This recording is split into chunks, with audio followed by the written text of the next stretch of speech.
really excited to Yippee! run our campaign. For those of us and for the viewers who are unfamiliar, Lasers and Feelings is a one-page TTRPG with 2 stats that are on a sliding, like polar opposite kind of spectrum. So players will choose a number from 2 to 5. The higher your number, the better you are at lasers, and the lower your number, the better you are at feelings. And with that, let's introduce our space crew. Can we start at the top with our lovely pilot? Hello. Hello. Can you go ahead and sorry, introduce? I was having a drink. Yeah. In In character. Yep. My name is Captain Pony. I am the pilot of this crew, and I'm just dang happy to be here. Hail to the can you go ahead and give me and also our viewers what number you have chosen? I've chosen the number 26. No. Wait, what? What It's number? 2 to 5. Oh shit! I'm number 1. You're 1? Yep. Okay. Are you sure? Okay, Are you you sure? can't Wait, you said be 2 to one. 5? You said 2 to 5? 2 to 5. Oh, sorry. Damn, this already hit me real fast. Oh my god! I'm number 2. I'm number 2. Holy shit. Okay, I'm excited. This sucks. All right. Awesome. Okay. Sorry. All right, Captain Pony. Thank you. Why don't we go ahead and introduce our second in command, our engineer, next. Hey guys. my name is Zarf Narnut. I'm the engineer. All right, Zarf. My number is 5. This is my virgin. Fuck, what was the word I used? This is my virgin. This is my virgin voyage. So I really This hope. is my virgin. No. I brought him along. I really hope I do well, because if I do, the consortium will give me a promotion, and I don't have to keep working at the stupid construction sites on Halcyon 5. Okay, that's it. Yeah. All right. Quickly, can you swap back to Captain Pony for 2 seconds? I need you to tell me, Captain Pony, why are you on this voyage? Fuck, I did not think about that. It's, get more money for booze, I guess. Damn. Oh, true. Okay. Okay. Sorry. No, you're fine. All right. Let's go ahead and start with our scientist next, then. Hello.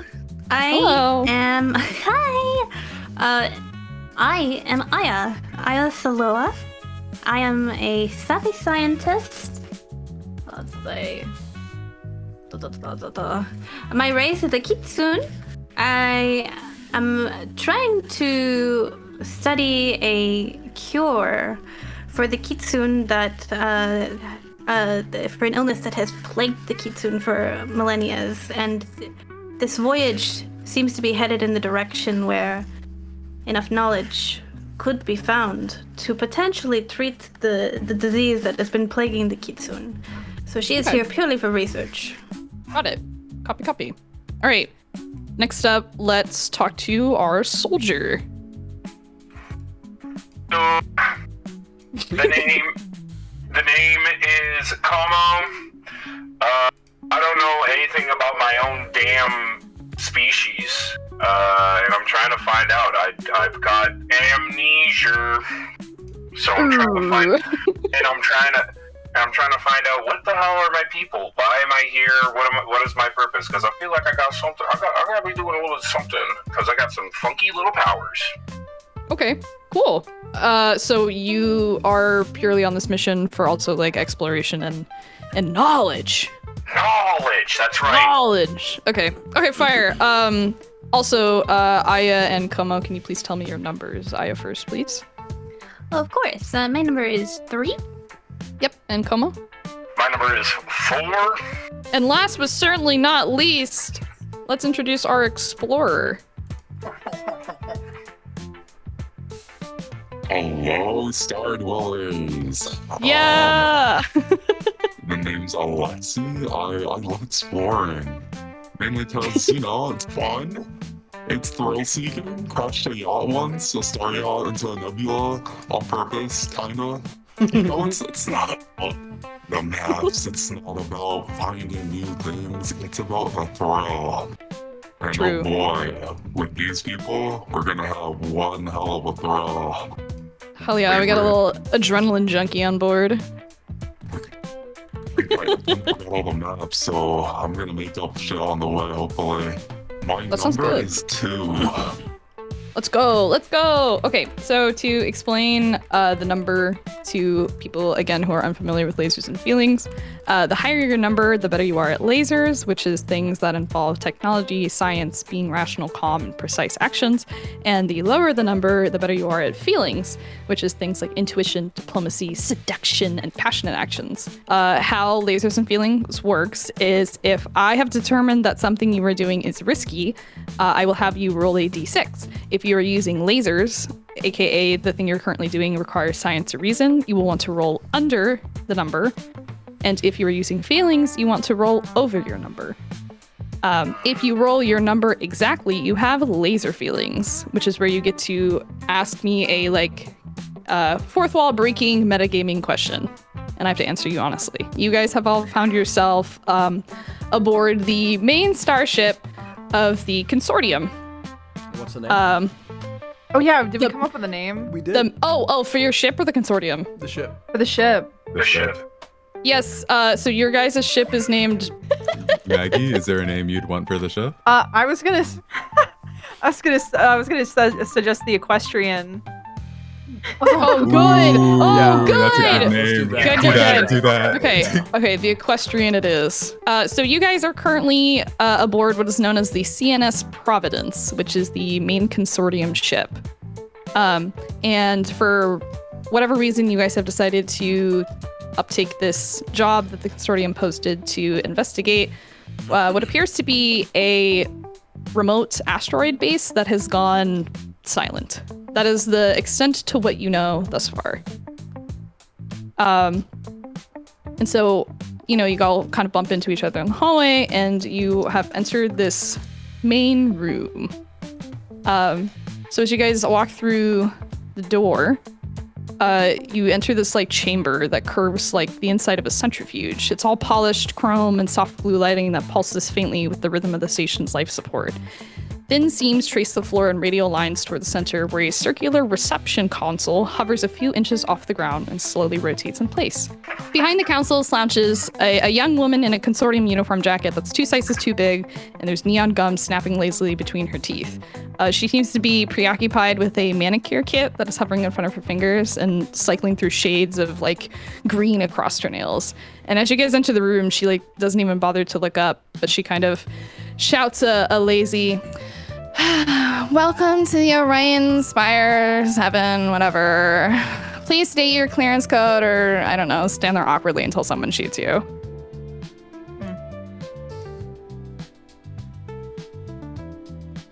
What do you guys want to do? Sorry. How are we filing into this room? That's up to you guys. Good question. Captain first, no? I think Yeah. I think Zarf would turn to the captain. Captain, you're kind of leading this expedition, so shouldn't you say something? Captain Pony is kind of a little bit out of it. Her hair is a little out of place, and she's a little hungover from the night before. She's like, "Oh, fuck. So, sorry. What's your name again, babe?" Ew, babe. What are you, 35? Almost. Ouch. Ugh, freaking dinosaur. Yuck. Anyways, I'm Ashley. But what does that freaking matter? Can you give me your clearance code? I shouldn't even be talking to you. Yeah, hang on. And her fingers are hovering over a giant red button on her desk. Oh my Yeah, I'd like to think maybe she fucking wrote it down on a receipt or something. She's pulling papers out of her pockets. Shit's falling all over the floor This is highly unprofessional, Captain. You should really have that ready to go. Okay, take Oh, a damn come on, chill pill. Janet. You gotta lighten up, Zarf. Come on, dude. Yeah. I don't see the necessity for it. We literally need A to get necessity in. for the clearance code? Yeah. What the freak are you No. talking about? I'm with Ashley. No, I'm the with attitude. Ashley on this one. We kind of need that to get in. So Yeah, word. I like this little guy. hey, thanks. Your Aw. nails look cool. Oh my god. Fine. Aw. Thank you. Okay, Oh my God. everybody shut up, hang on, I got it. And she like fucking Yes, pulls up ma'am. this like super crumpled piece of paper. And like the letters are like almost like the letters and numbers or whatever are almost like just fucking like smeared. Oh my God. Because yeah. You see Aya looking at the paper and she's like, oh, fine. It's CUN. No, I Dash. can read. You don't need to do that little cat thing. It's CUN dash La la la la la. I don't need this. You're being really freaking rude right now. Are you like questioning? Are you like questioning my intelligence? Wow, No. what are the odds of us getting Cunty 4-2 for our access code? That's kind of crazy. Yeah, it's kind of freaking wild. Yeah, I it's just how kept you're acting refreshing right the now. page until I got something that looked cool. Okay, Ashley's gonna take like a pen out of her little pen cup, and she uses it to like bring the paper close to her, almost as if she like doesn't want to touch it. Should do one of these. Yeah, like. Aw. Come on, and- Janet. We didn't like do anything with that paper. We just played like beer pong with it once. Like there's just like a bit of it fall on it. It's all good. She kind of ignores you, and her like little holographic interface in front of her blooms silently into the air, and the symbols kind of rearrange themselves in response to her like tapping on the counter. She flicks her fingers and sends a data packet pulsing into the console's core, and the lights overhead briefly dim as the cross-reference mission logs. And a new window pops up, and this one that you guys can actually see. And she starts like kind of reading it aloud to you. She's like, okay, so it seems like our survey team has been dark for like 6 cycles. Last ping was weird. They were supposed to report in after reaching the vault chamber, but we haven't heard from them since. And she's kind of like scrolling one-handed through the blinking red lines while she's like going through this. She takes out a piece of paper that's like, and this like pen with like a really fuzzy pink pom-pom on the end. And she writes down on the piece of paper and like goes to hand it towards Captain Pony, and then like kind of squints at you and shifts to give it to Zarf instead. Captain Pony is like already like reaching her hand out, and then she kind of like grasps in the air and then realizes that she isn't handing it to her anymore. Zarf. Yeah, no Like, offense, but I just kind of don't trust you to keep this, you know. I am literally the fucking captain on this mission, okay? Captain, I'll just hold on to it for safety, and I'll give it to you when you need it. And I like to Rips imagine the hit off my vape and blows the smoke in your face. that's, you know, that's toxic to my people, right? And Oh, whoa. lighten up a bit. I'm gonna. Ashley kind of coughs and under breath is like, bottom of the barrel. Anyways, you guys have been assigned to docking gate 47A. You'll be shuttled to the outpost, and hey, if the whole base is full of zombies or whatever, try not to scream into an open channel. The comms are still technically monitored, and you don't want to blow my freaking ears out. And she waves a finger towards the sealed pressure door that is off to the side of this kind of main round chamber you guys are in, and it hisses open with a faint exhale of cold, kind of sterilized air. Zarf. And Ashley that's kind what- of looks behind you guys and shouts, "Next!" I like to imagine Zarf being the nerd he is, like does the salute. Yeah, absolutely. He's like, heard, thank you. He'll do the circle salute, and then he'll start. He does it with Yeah. both. He does it with both hands. Yeah, Yeah, all and 4 of Ashley his just- hands. Oh, yeah, boom, boom. Oh, yeah. Ashley just kind of throws up a peace sign back at him and is like, "Whatever." All right, Captain. Thank you. Okay, so are you guys off down the hall that she pointed towards? Yes. Okay, Yep. so We're going you guys. off, yeah. Okay, so you guys enter into this corridor that is, as you've been told, heading towards the docking gates, and it seems kind of quieter than the rest of the station, almost like you can hear yourself swallowing. Like the constant chatter of personnel and the hum of the commerce that fills the consortium's main halls is gone. Here the walls are darker, plated in a matte alloy that are scored with heat stress and old impact scars. You get the feeling not many crews walk this hallway. And as you approach this door in front of you, a warning tone pings as you reach the docking threshold, and a heavy blast door kind of grinds open, revealing hangar 47A. And you guys hear over the speaker, like, Captain's room, 37A. before you guys met up with Ashley, you had like a small, like, obviously the posting that you guys have answered had kind of a small description that kind of gave you the gist of like, hey, one of our bases has gone down, please go survey it. You'll be using a consortium appointed ship. But when you guys think of consortium ships, you think of ships like the one you're currently on, impressive, nice, sleek, and pretty. This one, nah. This is like banged up. You like get the idea. It's like this old short range like transporter that's been retrofitted for like deep void travel. There's like the hull's like an uneven kind of patchwork of like bits and pieces. This is our ship.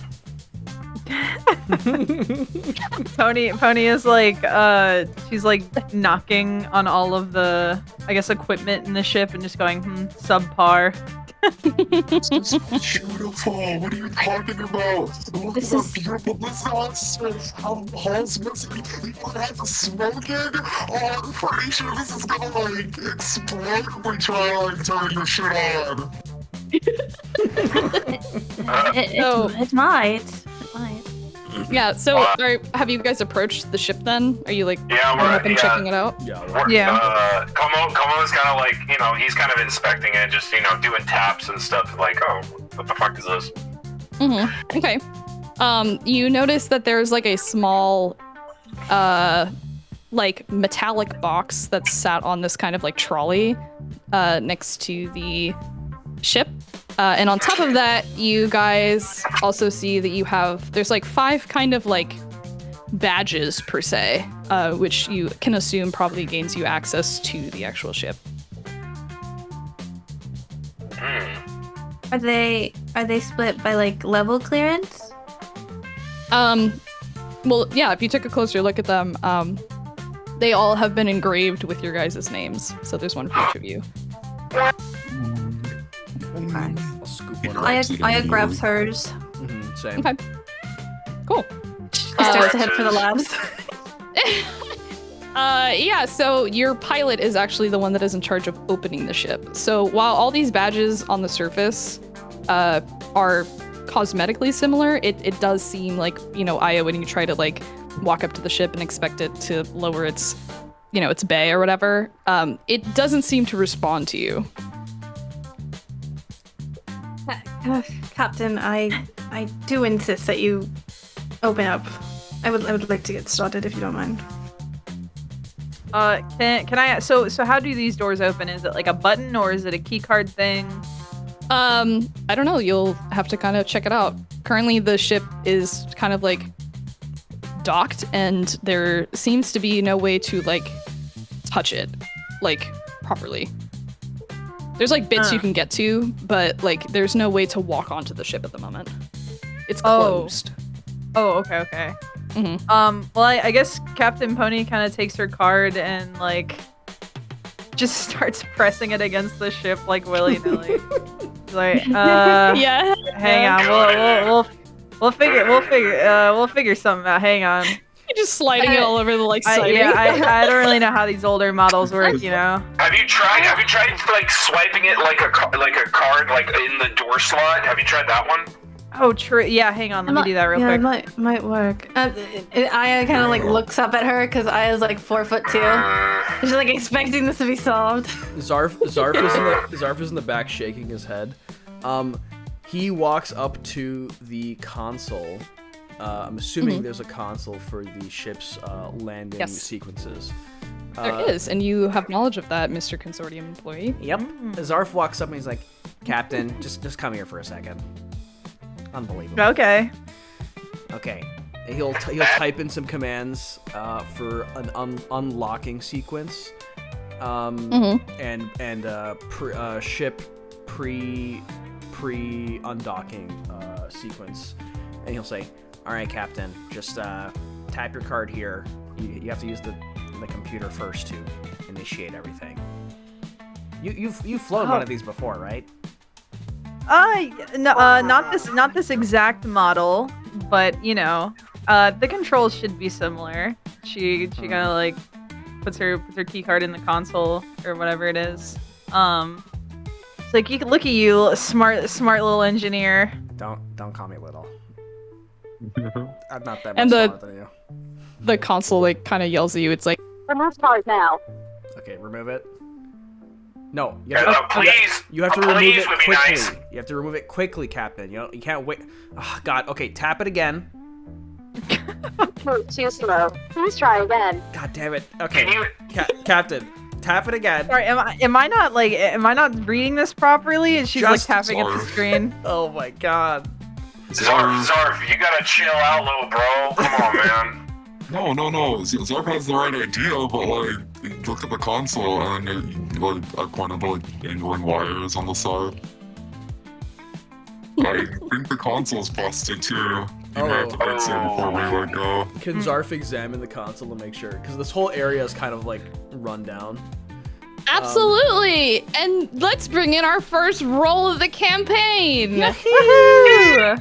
I would like you to please make. What are you attempting to do first? Because I'll give it to you that you can look at it. Sure. you know.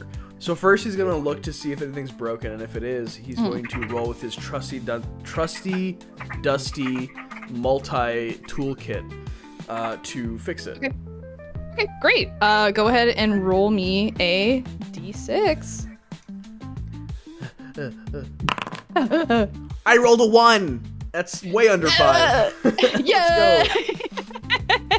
Yeah. So you kind of get the idea that this is one of those like blow on the cartridge, shake it till it works type thing. It just kind of seems like this ship has not been used in a while, and so there's just like it's a little cold. You gotta warm her up a little bit. Okay. I like to imagine Zarf like slaps it a bit, blows on it, Yes. wiggles some wires around. He's like, okay. Yeah, Captain. absolutely. Like hits the back of the TV Yeah. type shit. Yeah, Pony is like swiping her card in and out really fast, like Just she's wait. ripping a Beyblade. Captain, just wait. Just give me a second. Console's Access denied. Access denied. Access What the fuck is wrong with this thing? Let me fix it first, Captain. It's like a graveyard in a candy store had a baby. This is awesome. So you guys hear the console that Pony has been fucking with. A voice comes over the console that says, Exhausted. and the ship just opens itself. Oh man. Well, would you look at that? Can you program that console to have some manners? God damn. It said ash, not ass. I can't do that. I would never. He does the salutes. I would never tamper with the consortium's technology. The consortium provides. Could I try to just quickly like program in just the tiniest bit of manners to our thing? our ship. Yeah. What is your intention behind programming manners into this console? My intentions is for it to be a lot nicer to us in the future because it said one mean thing one time and I didn't like that. I just start saying please and thank you. Yeah. Okay. Then I would like you to make a feelings roll for me. Okay. Because you really feel like this console should be nicer to you. Okay, so I have to roll. You need to roll over your number. Okay, got it. Watch this tech. Oh shit! Yeah! Hell yeah! Did you see that shit? 5. Ooh. Okay, great. So yeah, with that, you kind of like pet the console and be like, "No one's trying to hurt you, baby." And Wait, can I role play that? Yeah, absolutely. Hey, baby girl, I put a hand on the screen. Hey, baby girl, you come on, you could loosen up a little bit. It's okay, hon. Everything's gonna be all right. And you kind of feel like like the console screen blips a bit, and it feels like it almost gets warm under your hand. Oh my god. Ouch. Oh. Ow, fuck! Oh, no. Sorry, it was blushing. With that, your ship door has kind of awkwardly popped open, and kind of a rough, stiff, like it hasn't been open in a while type beat, and the platform to the ship kind of slowly lowers with this loud creaking noise.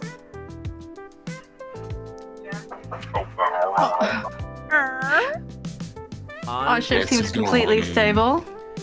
On to adventures. And Yeah. Zarf will just walk in. Okay. So as you guys, oh yeah, hell yeah. Okay, so as you guys kind of run into your vessel, it definitely feels less like a starship and more like a forgotten kind of beater ship.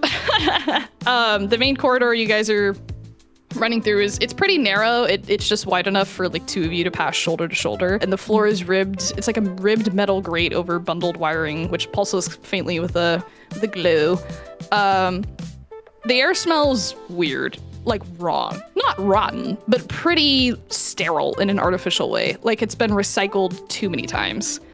And there's this faint tang of ozone and something almost metallic underneath it. And you guys have walked onto the ship into the common bay, which is kind of the shared compartment that serves as mess storage and a makeshift medical bay. So there's a fold-out table bolted to the floor with mismatched chairs and an old galley unit in the corner that buzzes quietly, but probably won't heat the food above lukewarm. And someone you notice has scratched words into the wall beside it that are seemingly partially scrubbed away, and only part remains that says, "Do not dream on this ship." Oh my god. Yay. But Okay. you guys got grim reputation. That's Wow, check out the new digs.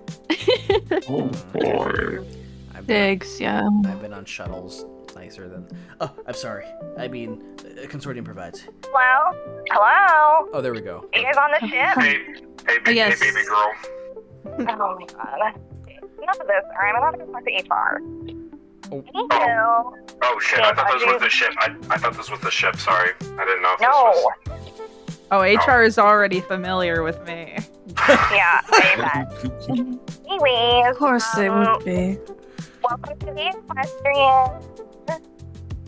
Did you guys get your key passes and the cargo to be loaded there for you? Yeah.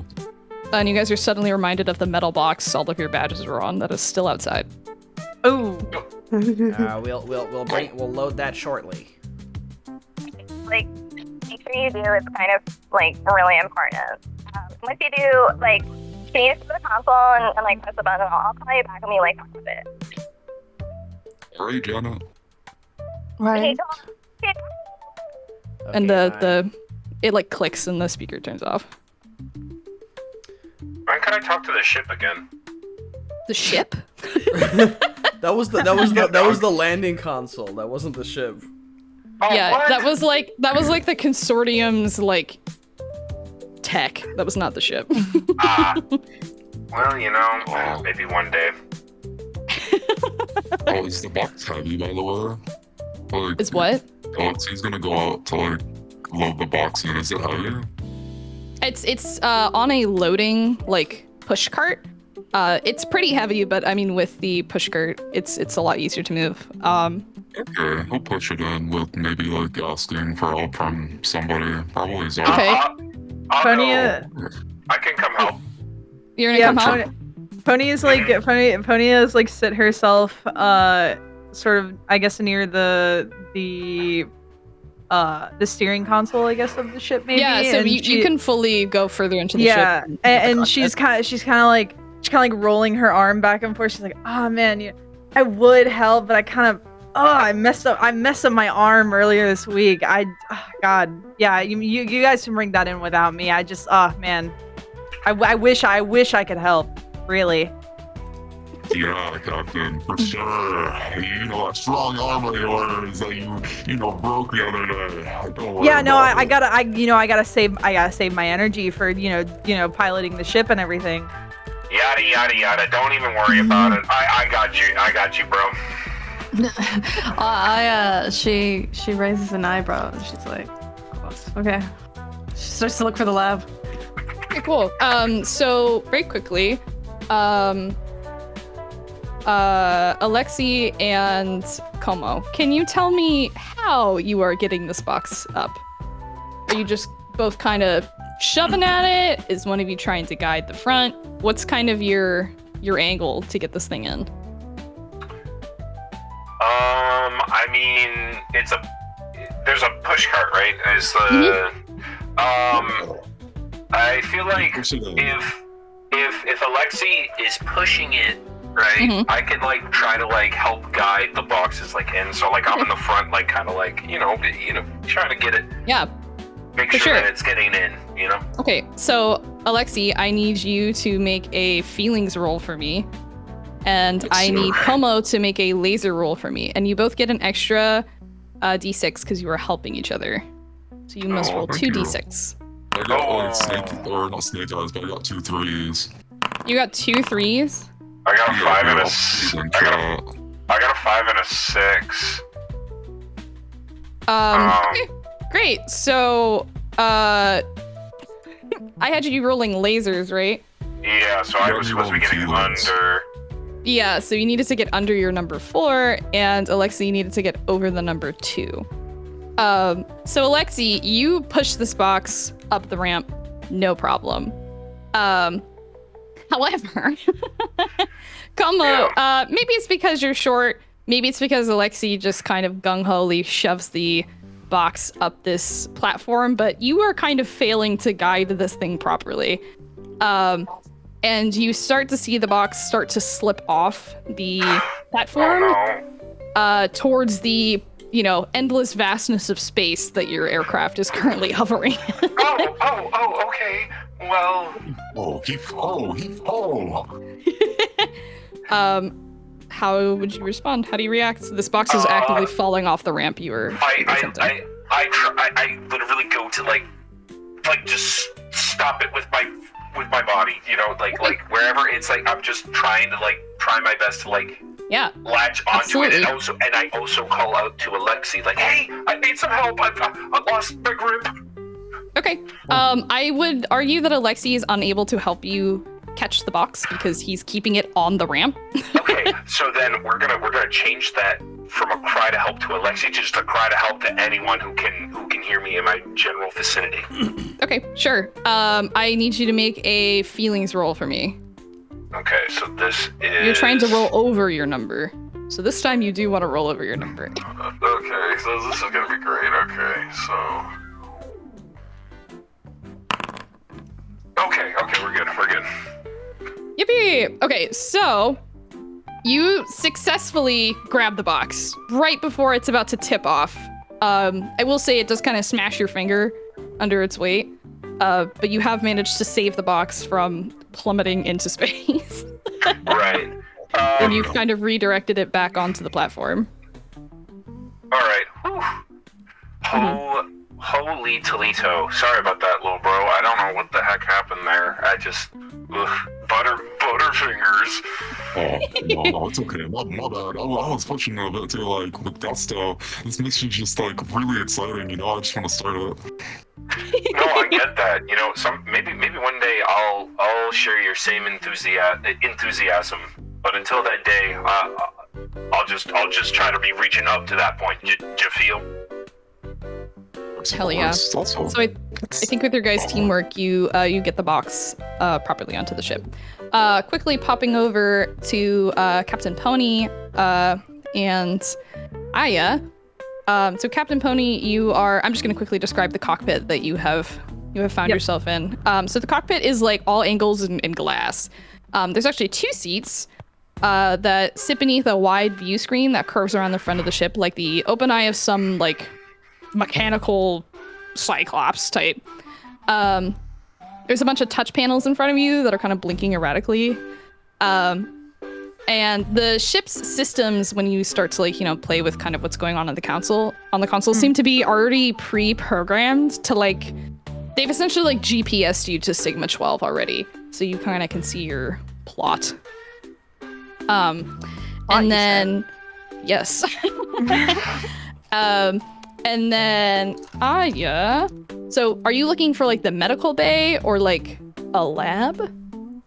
Yeah, she's looking for. First, she wants to know where the medical bay is in relation. She wants to be able, if anything goes awry, she wants to be able to know where it is.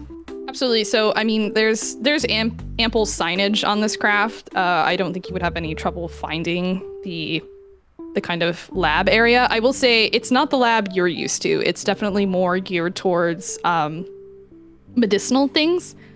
But, you know, there's a few microscopes and a few petri dishes. I'm sure with your expertise you could figure that out. But, yeah, I mean, do you want to go to the medical bay or do you just want to kind of be wary of where it is? Well, given the state of the ship, she also wants to check how the supplies are doing. Okay, great. Like how they've been stocked up. Okay, great. So yeah, so you follow the signage to the medical bay aboard the Equestrian. And it's kind of a fusion of like clinical sterility and like militarized efficiency. So there's like this heavy scent of sterilizing agents that hang in the air, and actually as you walk in, you seem to almost get blasted with a stream of them from the sides of the door. The walls are kind of lined with this modular compartment type stuff, and if you press on them, they pop open, and it reveals they're actually cabinets that are full of medical supplies and like containment units and all this crud. There is a status pod in the corner that's kind of humming quietly. That seems to be like it would, display this person's bios if there was someone inside.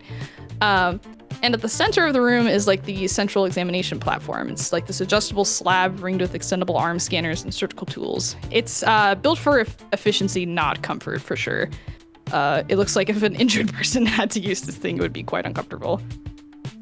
And shockingly, there is a glass partition lab zone that seems to serve as a xenobiology and pathogen research area.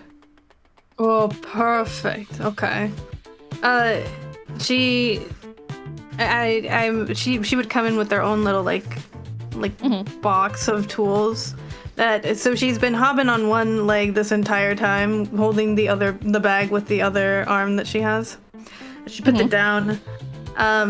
She wants to see because we are going to this site that has gone dark, she wants to make sure that they have enough medical supplies for their crew and the other crew if necessary.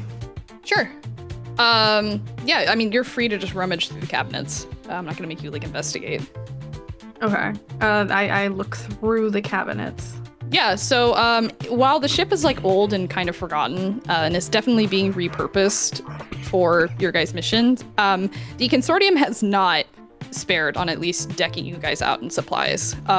The medical bay at least seems very well equipped to handle any kind of injury or infection that is brought your way. Honestly, kind of too well equipped. Almost like they are expecting you guys to fail. Can I'm specifically looking for biomonitors. That would be something that we would wear throughout our trip so that we are able to monitor everyone in and out of the ship. Are there any biomonitors in these drawers? I think in a few of the drawers you have found remnants of some. But nothing that we could actively wear and work. Okay. Kind of seems like they've been pieced and moved around. You are welcome to perhaps bring the pieces to your engineer and see if anything can be salvaged from them. Yeah, I grab them. Zarf has a reputation of being able to do anything. A magician, wizard, engineer is what they call him. So the way that her arm works is it can open up, flatten, and double up as an arm. They are her legs essentially, but she can. It's kind of like a Swiss knife. So she opens it, holds them, and then encases her little hand and starts to hop again on one foot towards Zarf. Okay. I will say probably at this point, maybe except barring Captain Pony, who's preoccupied with how epic the cockpit is. You guys have all kind of reconvened in that initial area of the loading bay, where you guys walked in. Because what have you been doing this entire time, Zarf? Zarf has just been inspecting all of the different consoles on the ship, all the circuit boards, making sure everything's up to snuff before they fly. Okay, good. So yeah, you've just been kind of like doing your checklist, and I think Aya kind of bumps into you while you're midway through that. And of course, Alexi and Como have just brought the ship into the box into the same area. Okay.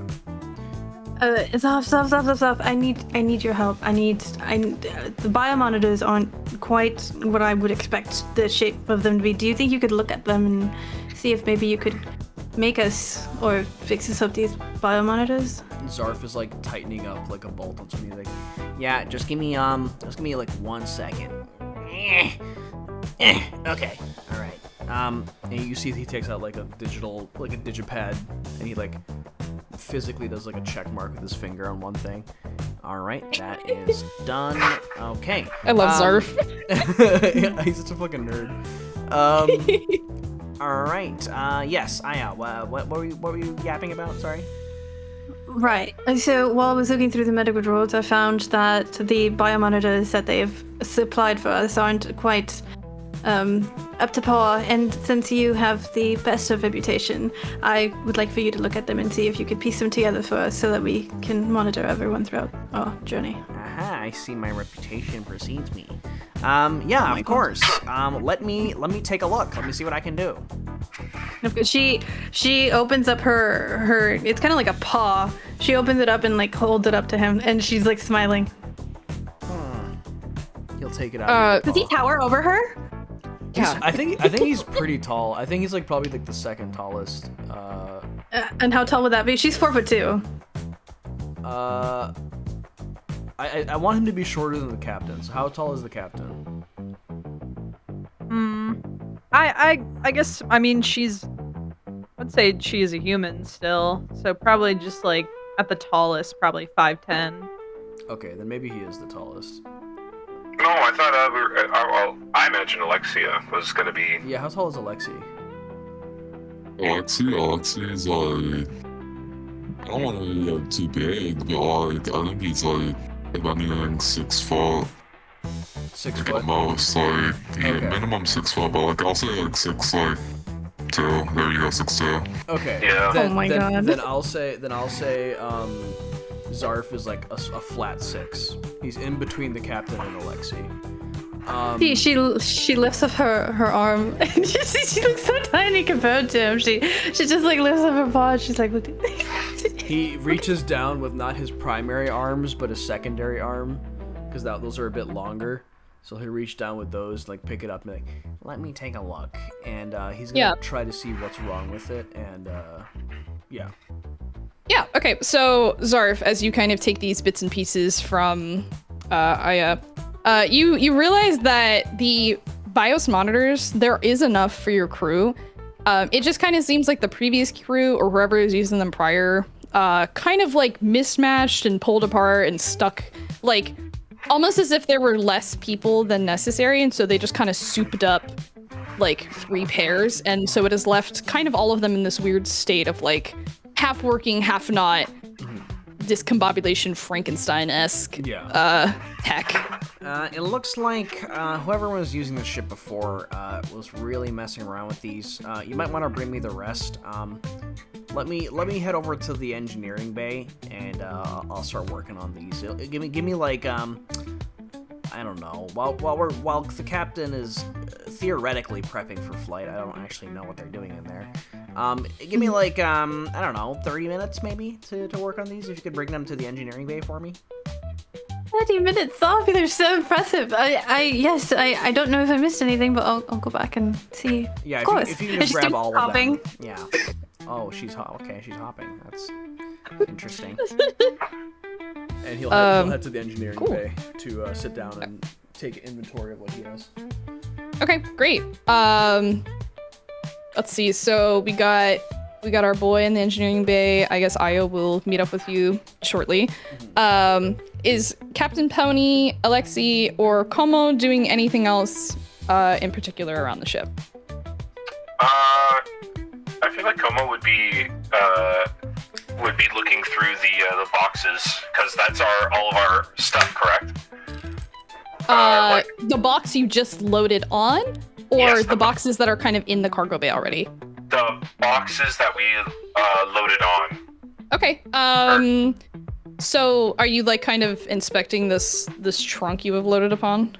Yeah, just opening up and seeing like what's inside, if it's like any So of his belongings or whatever. when you go to kind of open this this cube you have loaded on, you find that there's actually seemingly no way to open it. It is like a smooth metallic surface that seems to have no finger holds for you to like be doing anything with. Did we just load on a tungsten cube? What's going on here? I don't know, buddy. We loaded something on. They wanted us to take it. I was kind of fishy, but hey, it could come in handy at some point. I mean, maybe, but it's just like, what even is this? Wait. Is there like, is there Maybe something? the cart's been opened up? Like, he like puts his card like on like the sides to see if it like scans anything. Oh. Yeah, it doesn't seem to react to your card. I put my It card on. doesn't scan. Oh, okay. Hold on. It also does not react to Komo's card. Does it react? Yeah, Alexi brings up a good point. Does it react when we do put it on or whatever, or just does it does a flat nothing? I would say it gives you kind of like a type noise. Okay. Well, maybe we gotta get the captain. Maybe we get the captain, because, you know, she's got clearance. Let's go. We gotta see what's in here. Yeah, like, we've gotta oh, captain! Oh, Captain. Uh, Okay. Oh, Captain, my captain. I want to say Captain Pony is just kind of like, she's like slumped in the chair a little bit, kind of like feeling out the buttons on the armrest, and she's like, oh yeah, that's good shit right there. What the fuck? I see your bullshittiest side effects on your arm are healing nicely, aren't they? Oh, what are you guys up to back there? Sorry, I didn't really notice you. I was just, feeling out the controls. What do you guys need? We're just For your captain. Well, yeah, we know that. We loaded up one of the tungsten cubes or whatever that weirdo lady was telling us to load up, and we're trying to Oh, yes, open the it. very important tungsten cubes that we're. Yeah, but Yeah. we're trying to open it up, and it gives us a weird beeping noise whenever we scan our cards. We were thinking that maybe you try your card because you are the captain. Oh, captain, my captain. Oh, come on, Cap. Oh yeah, no, for sure. She kind of like pulls herself up on the chair, and stands up, and she's like, so where's this key card supposed to go? I just kind of slapped it on anywhere. I think you just put it on there. Yeah, who knows? There might be booze in them. Yeah, it's true. Hey, don't tempt me. She kind of like looks around the cockpit for a second, and she's like, "Is there any way to, do manually open doors from the cockpit? I mean, I would hate to have to kind of get up all the time to help you guys get into your specified areas,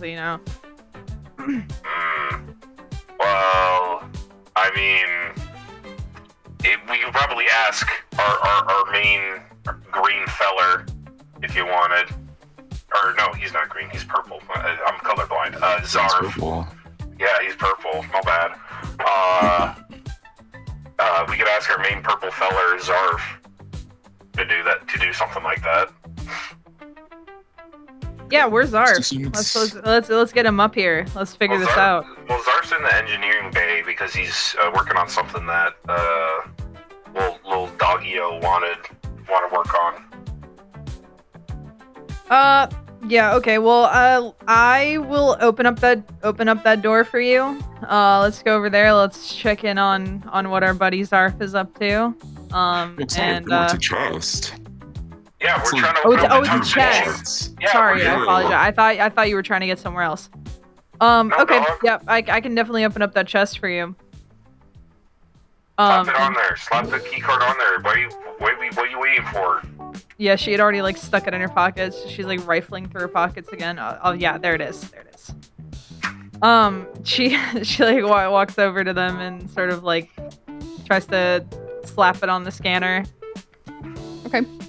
You slap it on the scanner, and the box kind of emits a like, doo-doo-doo-doo, and you hear a voice emanate from the box that says, Hello, Captain Pony. That's me.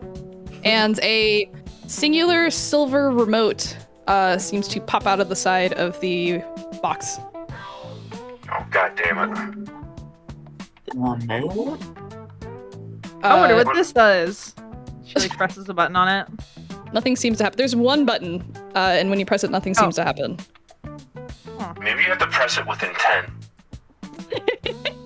Yeah, within 10. I will Yeah. mention this remote is detachable. You were able to pick it up. Okay, she picks up. Give me booze. She presses it. It does not seem to respond to to give me booze command. How about open up, please? Pretty please open up. There we go. That too does not seem to to entice the box. Oh, come on now. Actually, now that you guys have kind of seen where the remote has popped up, you kind of are looking at it, and you see that there actually appears to be another slotted remote right below where this one has popped up. Oh. Okay. Let's pick that Well, one up. yeah, let's see what this one does. So that one is not, it's not out. You can Oh, just so see, now that you know where to look, you're like, oh, there's another remote in there. Mhm. But it is not available for you to grab. Oh, maybe ask it to give you that remote. Give me that damn remote. Please, you gotta use manners. Please. God, please give me that damn remote. Quickly jumping, Zarf, can you go ahead and give me a 2d6 laser roll to fix the BIOS bracelets? I absolutely can. Okay, so 2d6. That's what I'm fucking talking about. That's a 1 and a 3. Ooh, let's go! Yes! Okay. Yeah, I mean, so you being the expert cool guy that you are, you have easily like souped up and fixed up these BIOS bands, and now there is one for each of you that should sufficiently display your BIOS. Like, you guys have helmets that I will say you guys have been supplied with consortium uniforms, and there are helmets waiting for you in the cargo bay that click into the kind of collar. And the BIOS monitor that you have now repaired, the intention of it is that if you are wearing it, your BIOS will display in your helmet. Like a HUD. Cool. And I'll say, Zarf, you kind of walk out into the cargo bay to return these BIOS monitors to maybe Aya's with you because she came back to like give you the bits and pieces. Sure. But you come into the cargo bay to like let everyone know the good news and that you have these cool BIOS bands now, and come upon the scene of Alexi, Como, and Captain Pony kind of like yelling at this box politely. What are you guys doing? Oh, Yeah. hey, Oh shit, there's our guys. hey, what's up, Pickleberry? We're trying to open up this, damn old crate, because it's probably got some good stuff in there. Can you help us, please, maybe? Yeah, sure. Please? Yeah, oh yes, Captain. I already said yes. Before I do that, everyone take your BIOS monitor, please, and go and strap it onto your wrist. That way you can see a little HUD when you put your helmets on and see how your vitals are looking. And he'll like tighten it on his wrist and show them. Ah, He's how such a helpful. wizard. He did it in 30 minutes. It's so impressive. I cannot wait to keep working with you, Zara. We could see so many improvements, medically. We've been talking to this damn box for 30 minutes. So, So what have you guys tried already? Okay. Quickly, I so, will say when you guys put on your BIOS monitors, you kind of feel a pinch. Ah! Ugh. ouch. Ow! And well, after the oh, pinch, wait. it kind of loads, and then all your vitals pop up onto the wristwatch. Wait, I have a question. Okay. Since I don't have arms, where would mine be like a collar? You put it on your wrist, and it goes clank, and nothing happens. Captain, I have a word. The captain? You want the captain? I want to word with the captain, yeah. Pony like looks down. She's like, "Oh shit, I didn't even see you there." Yeah, what's up? What's up? Captain, I think can I pull you out the room for a minute? Yeah, for sure. Let's go. Where's this conversation going? She looks. Would I gauge how far away everybody's hearing is? I mean, sure. I mean, The ship is relatively small. I feel like if you shouted from across the room, someone would be able to hear you. But if you had a hushed discussion near the cockpit, I feel like you would Okay, be so you would be obscured enough, I suppose, for a secret to be told. especially because Okay. Zarf and the rest are probably focused on the box right This now. Yeah, I fucking was gonna box. say we're Okay. We're boxing it. we're talking to Zarf right now and giving him the deets. Could we just go to the The cockpit? box if you don't boys. the box boys, the box cart boys. This is what I just mean by pull you- boys being boys. If I could just pull you to the cockpit for a bit, it will be quick. Yeah, I want to say Pony follows her to the cockpit. Attack. She's like skipping. It's like skipping on one leg. Skipping on 2 legs. Oh, she's got 2 legs now. Wow. No, she's got 2 Wow. legs, but she was hopping on one. She's got to look at the photo. Look at the That was a photo. freak. This girl's a little freak. So we get to the cockpit. She turns around. She's more serious now. Captain, Oh wow. they Yeah. have overstocked us with medical supplies. Overstock that? Is that something we have to pay for? No, as if they expect us to fail. Oh. Oh. Is that something Well, to pay for? Is that a fee? Did you touch the drinks in the little refrigerator?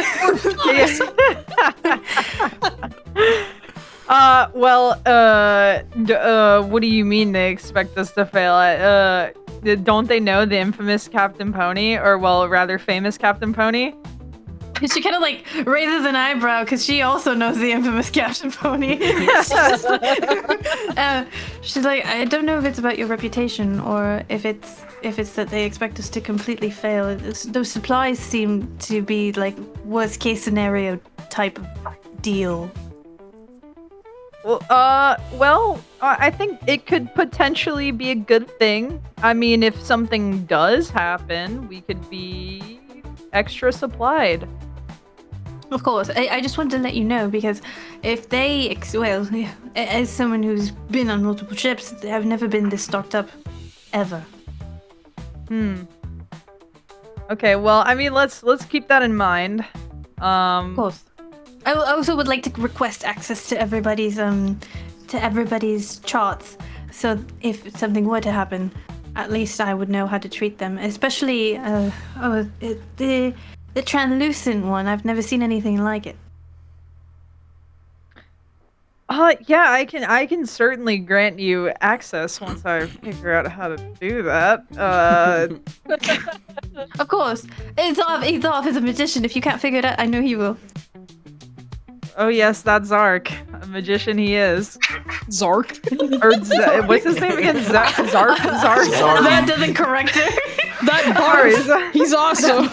I love that. I love barf. I love that part. DM, Barf Narnute. quick question. Does Yeah. the ship's interface have a name? The ship's interface. You mean like, does Yes. the ship have an AI? Yes, well, like Mother. You know, like from Alien. Does our ship have anything like that? It might. You guys haven't turned the fucking thing on. Oh, cool. That would be helpful. Yeah, it's true. That would certainly be helpful. Captain, it might be wise just to see if maybe the ship's AI knows anything. Maybe you could dig around. If it's high yeah, you know clearance, what? I understand if we don't know. Yeah, I'm already 2 steps ahead of you, and she's like pressing every button she can. Oh my god. Aya looks at her. She's like, "I'm going to go get Zoff. I'll be right back." All right. You have no faith. Okay, let's swap back to the box boys. Okay, so Box then boys, what is after- your plan? Okay, so then after we said pretty super omega please with sprinkles on top, we then said, could we pretty please we went down the whole list, Zarf, okay? Yeah. We did every single nice word But we don't know how to open up this damn box. We didn't try the cherries though. Like the Yeah, cherries we on did. top, like We did. multiple. We did double and triple cherries. And sprinkles on top. Ah, Both chocolate and rainbow. I don't know. Wait, what's our? There's like another remote in there we can't reach. Could you reach it maybe? Like with like your nails, your tongue, an adhesive? I don't know. my tongue. Your feet. Clarify, it is not that there is a remote deeper within the same recess. What I'm saying is that now that you guys know where to look, below the prior remote's recess, there is a seam that seems to imply that there is another remote waiting to be ejected from the box. Oh, okay. Yeah. Zarf. It's not that you can't reach the second remote, it's that it has not There's been like an ejected. outline. Yeah. Mhm. Well, let me see the first remote, Okay. and he'll take it. There you go. And he'll look at it. Okay. He's looking for anything that will act as like a secondary release, either for the box itself or obviously the secondary remote. Sure. This remote is incredibly simple. Actually, surprisingly for the consortium, it is like it's like a flip phone of the consortium. It is quite literally a brick with an antenna and a singular button. Guys, It seems that its purpose is extremely simple. presses the button. Nothing occurs when you press the button. Yeah, we tried that one first, Einstein. Yeah. We did. He'll pocket the remote and he'll take out his badge and he will try to scan it to release a secondary remote. Okay, and as you do that, you hear the box go boo-doo-doo. What the fuck? All right. Engineer, Zarf. And the second remote ejects from the box. Ready for you to take it. He will grab that. You are a wizard. It's called. No, you know what? I'm not even gonna call it science. This is basic education. What are you talking about, dog? We did our scan. We scanned our shit, and it did nothing. Look, Yellows, yeah. I scanned my card again. Well, okay, stop. The box goes, Stop. You're just. See? Listen. You are not an engineer. This is clearly something meant for an engineer. So I'm just gonna go ahead and pocket both of these remotes. And Wait, you should give the one to the captain because it only gave the captains one when they scanned it. Alexi, let me ask you a question. Do you Yeah, trust? what's up? Do you really think the captain should be trusted with important materials? That's the captain. Okay. One of That's them. That's the captain's remote, though. Speaking of, stop! You hear it down the hall. You hear boom, boom, boom, boom. Stop, stop, stop. Okay, case in point. Ah! Case in point.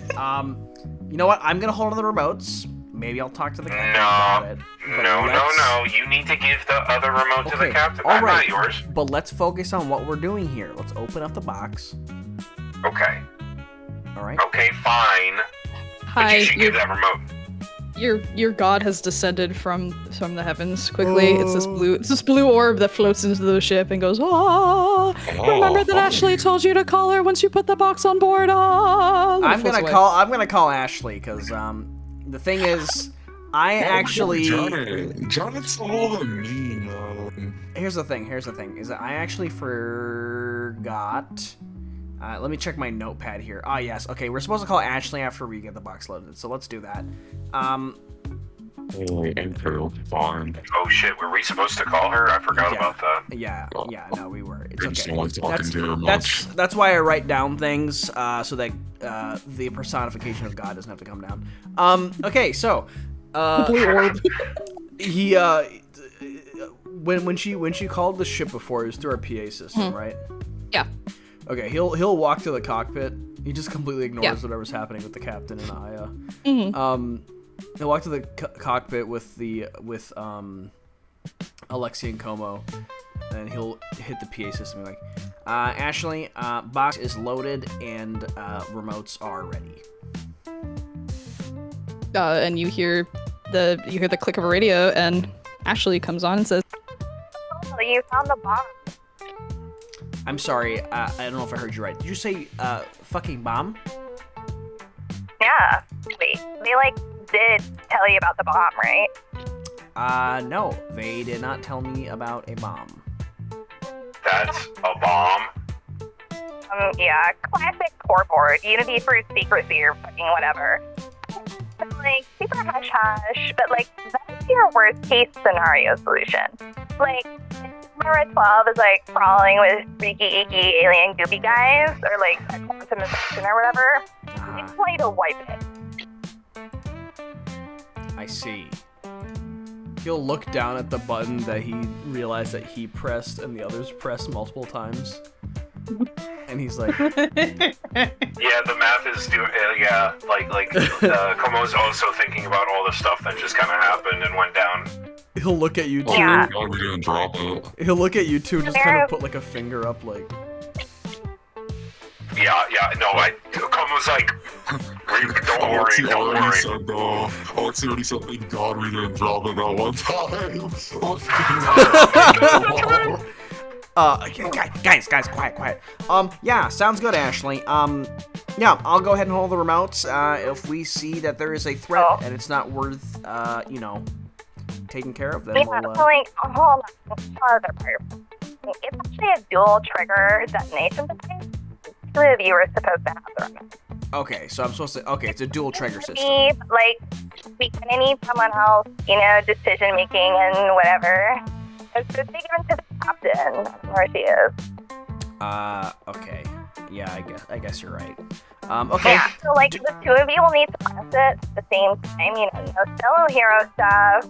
And then once it's armed, you'll have about 10 minutes to get off that freaking rock or, splatter art. Okay. Yeah, that makes sense. You've been very helpful. Is there any other equipment that could potentially threaten our lives that we should know about before we set flight here? No, I mean, it's like guns and stuff. But, like, whatever. They're like cool. I mean, I don't shoot each other, I suppose. But, like, Okay. anyway, you can need that bomb, probably, but, Consortium loves their clean exit. Yeah, I guess. Consortium provides. He'll do like the salute even though she can't see it. Consortium, unity, prosperity, whatever. Anyways, so yeah. Maybe like try turning the ship on, guys. I've heard that's like really important for it to actually take off. Yeah, we're working on it. Our captain is busy beating one of our crewmates, I think. I want to say at the same time, maybe you guys feel like the ship kind of rumble a little bit. I would say Captain Pony has kind of finally figured out how to turn on the ship. And she's like, listen to that kitty purr! Sounds like the captain figured it out. With the ship turning on, Ashley kind of like cuts the comms on her end. She's like, okay, you guys gotta figure out. But as the ship starts to boot up, and the lights, engine starts whirring, lights start coming up, a hollow screen kind of appears in front of the cockpit. And, everything's like disengaging and bringing up and all that stuff. And as this hologram comes in front of you guys, you hear a voice come over the ship's speaker systems. And it goes, Hello? Hello? Welcome aboard! Oh. What's your name, little guy? My name's Boggle, and you're currently in me. But like that, like that. Nice. Bobble? I like this. Yeah, what was Yeah, that? Boggle. Oh, Boggle. Boggle. B-O-double-G-L-E. Boggle. Boggle. Okay, perfect. Oh, Boggle. Like that old ass board game. Mm-hmm. We love Boggle over here. I like you guys too. Nice. This guy's awesome. I love him. Anyways, welcome aboard the B. If you guys have any questions, concerns, feel free to contact me and don't think about how I'm observing your every move and can hear all of your nightly emissions. Okay. Well, for now. Did he Alright, say? ta-ta. Did he say? Love you, Boggle. Did he say nightly emissions? yes. Yeah. Nice. You make, And you with make that, a lot of like, nightly emissions. you guys so as Boggle was speaking, there was kind of like this blue kind of spiral kind of going on the screen, and as soon as Boggle stops talking, that kind of disappears. And you guys have now just met your ship's AI. Yay! Nice. Lovingly named Boggle. Boggle. He seems nice, I guess. So he's there if you guys have any questions about the functions. If that was not clear, he's there to answer questions about the functions of the ship and be a general cool guy. He is your ship.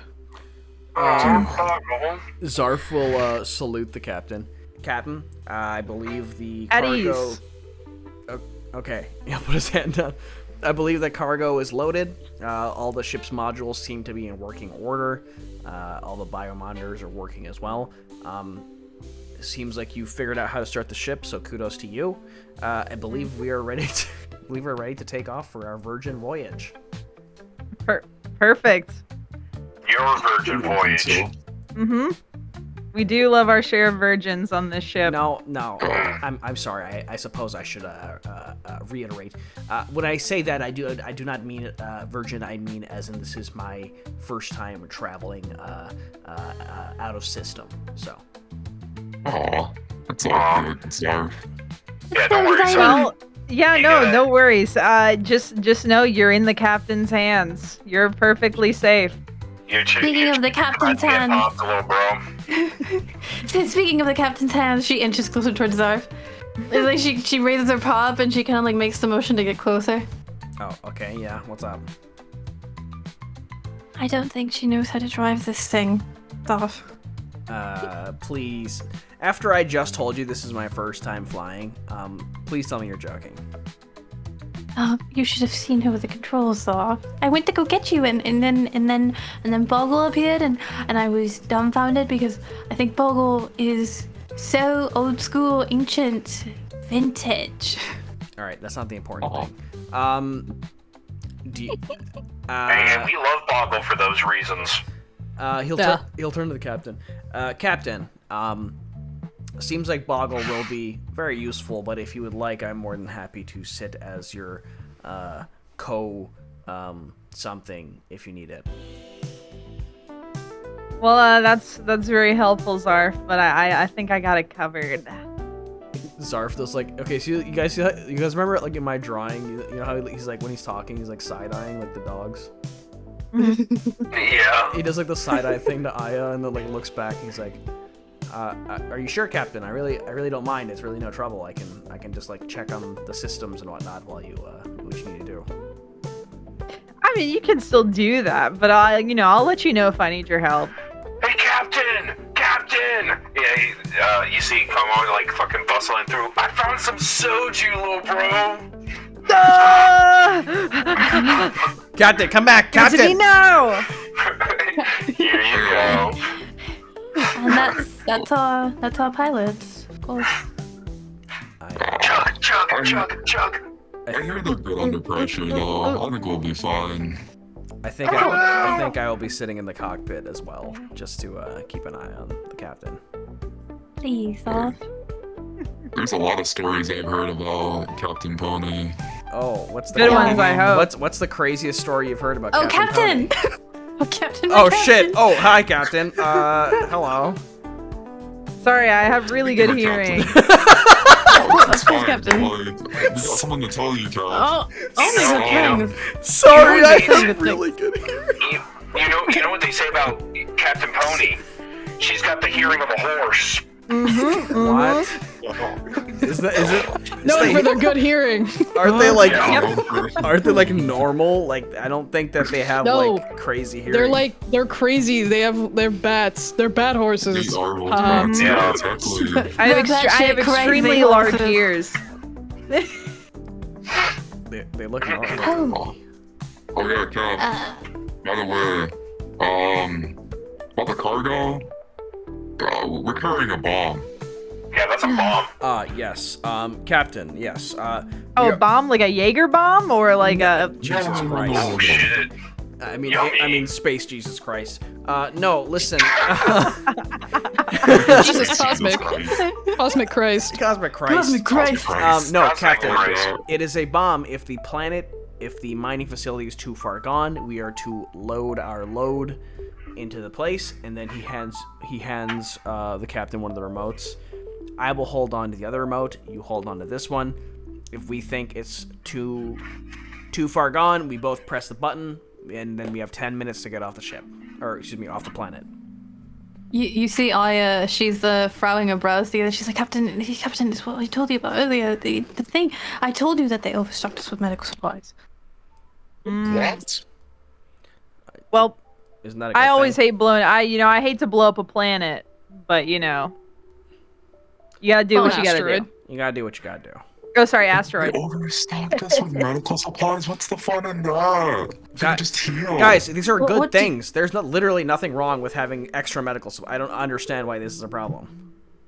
Well, but it's not a problem. It's just usually when they stock a ship, they usually only stock enough for, each member to have their own basic first aid kit. This ship is prepared for worst case scenarios, even though it's rinky dinky and old and decrepit. Anyway, it's That's just not it's very nice of overstocked. you. I was I just can gonna hear that, say, you know. Boggle, Boggle! Bubby. You know, I was really vibing with you guys. You were kind of funny, but that's kind of mean. Hey, Boggle. There's nothing What? wrong with everyone's got their quirks. Everyone got their quirks. Look at me, I'm damn translucent. Oh, you know, why you gotta be such a jerk to me just No, because I'm an Boggle. older model doesn't mean I'm like that. No, it's Boggle, okay. Boggle, no, you misunderstand, Boggle. No, you should be more taken care of because you're so delightful. It's sad to see that they're not taking more care of you. Nice. It's true. Yeah. Yo, you're gonna make an AI blush. She smiles, not revealing her nervousness. That's damn beautiful. That's damn beautiful right You're there. so sweet, and the turret comes out of the wall. Oh my god. Oh, which, speaking of medical supplies, Cuomo, it seems that you're not a species that I'm familiar with, and I would like to be able to treat you in case of a worst case scenario. So, are you fine explaining to me how your race works in terms of health? Do you know? Nope. Well, then I think it's time to explore together.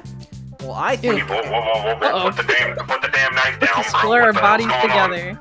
I don't have an. This is just my hand. This is just my arm. She brings her arm up and just kind of wiggles it.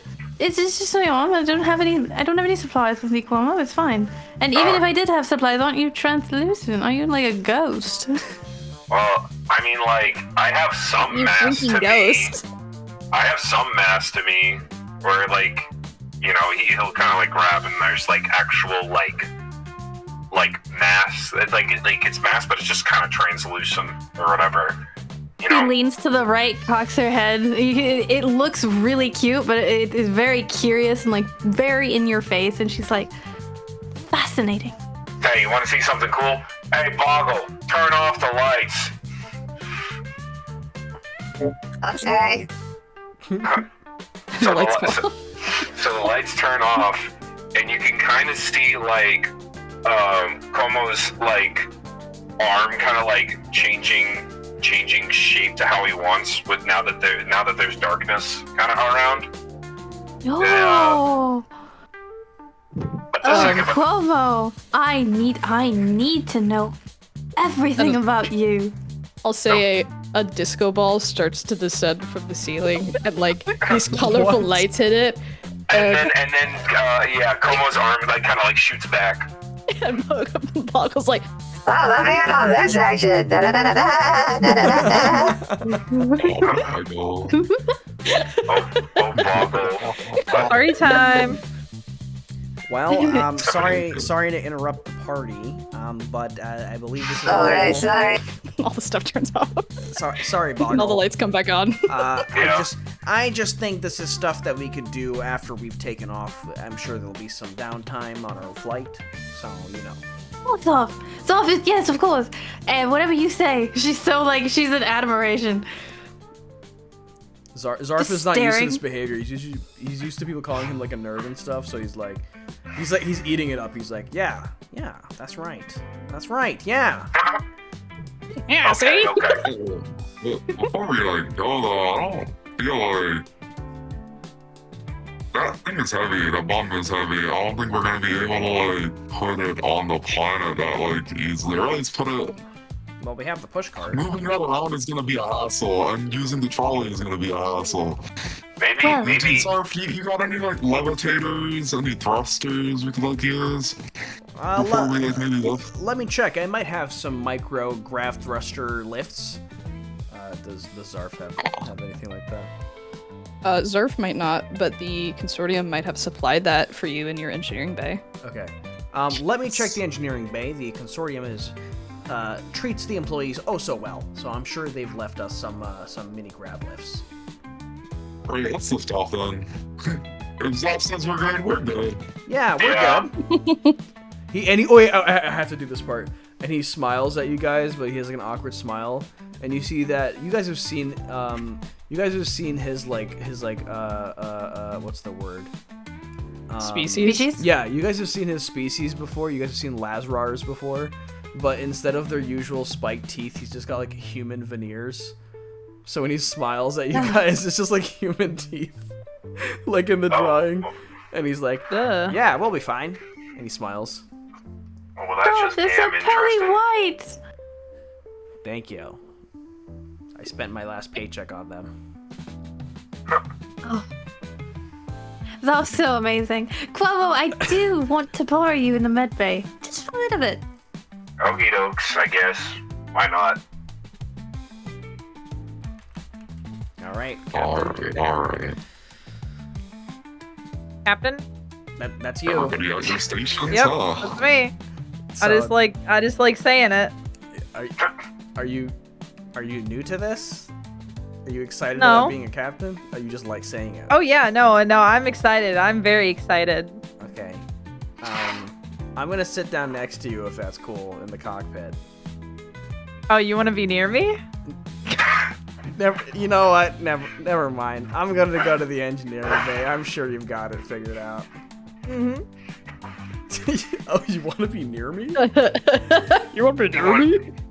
You want to be nervous?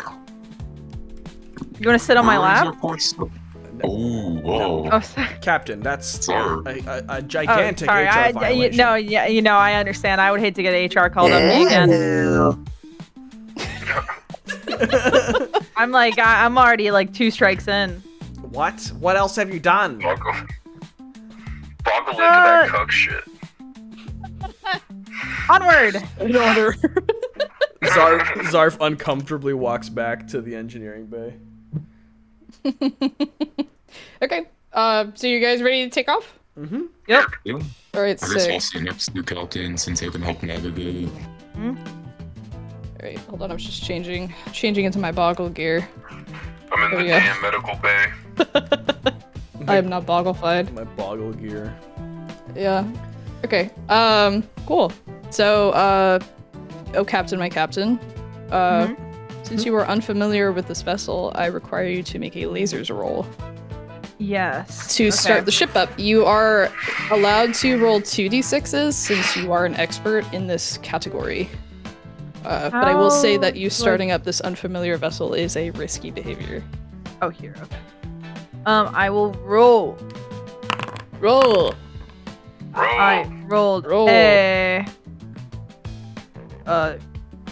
8. What? No. Or well, it's No. like it's a 2d6, so it's a 3 and a 5. Okay, that is what I need. I need them broken up. Okay. Perfect. Okay, so you rolled a 2 and a 5. Mhm.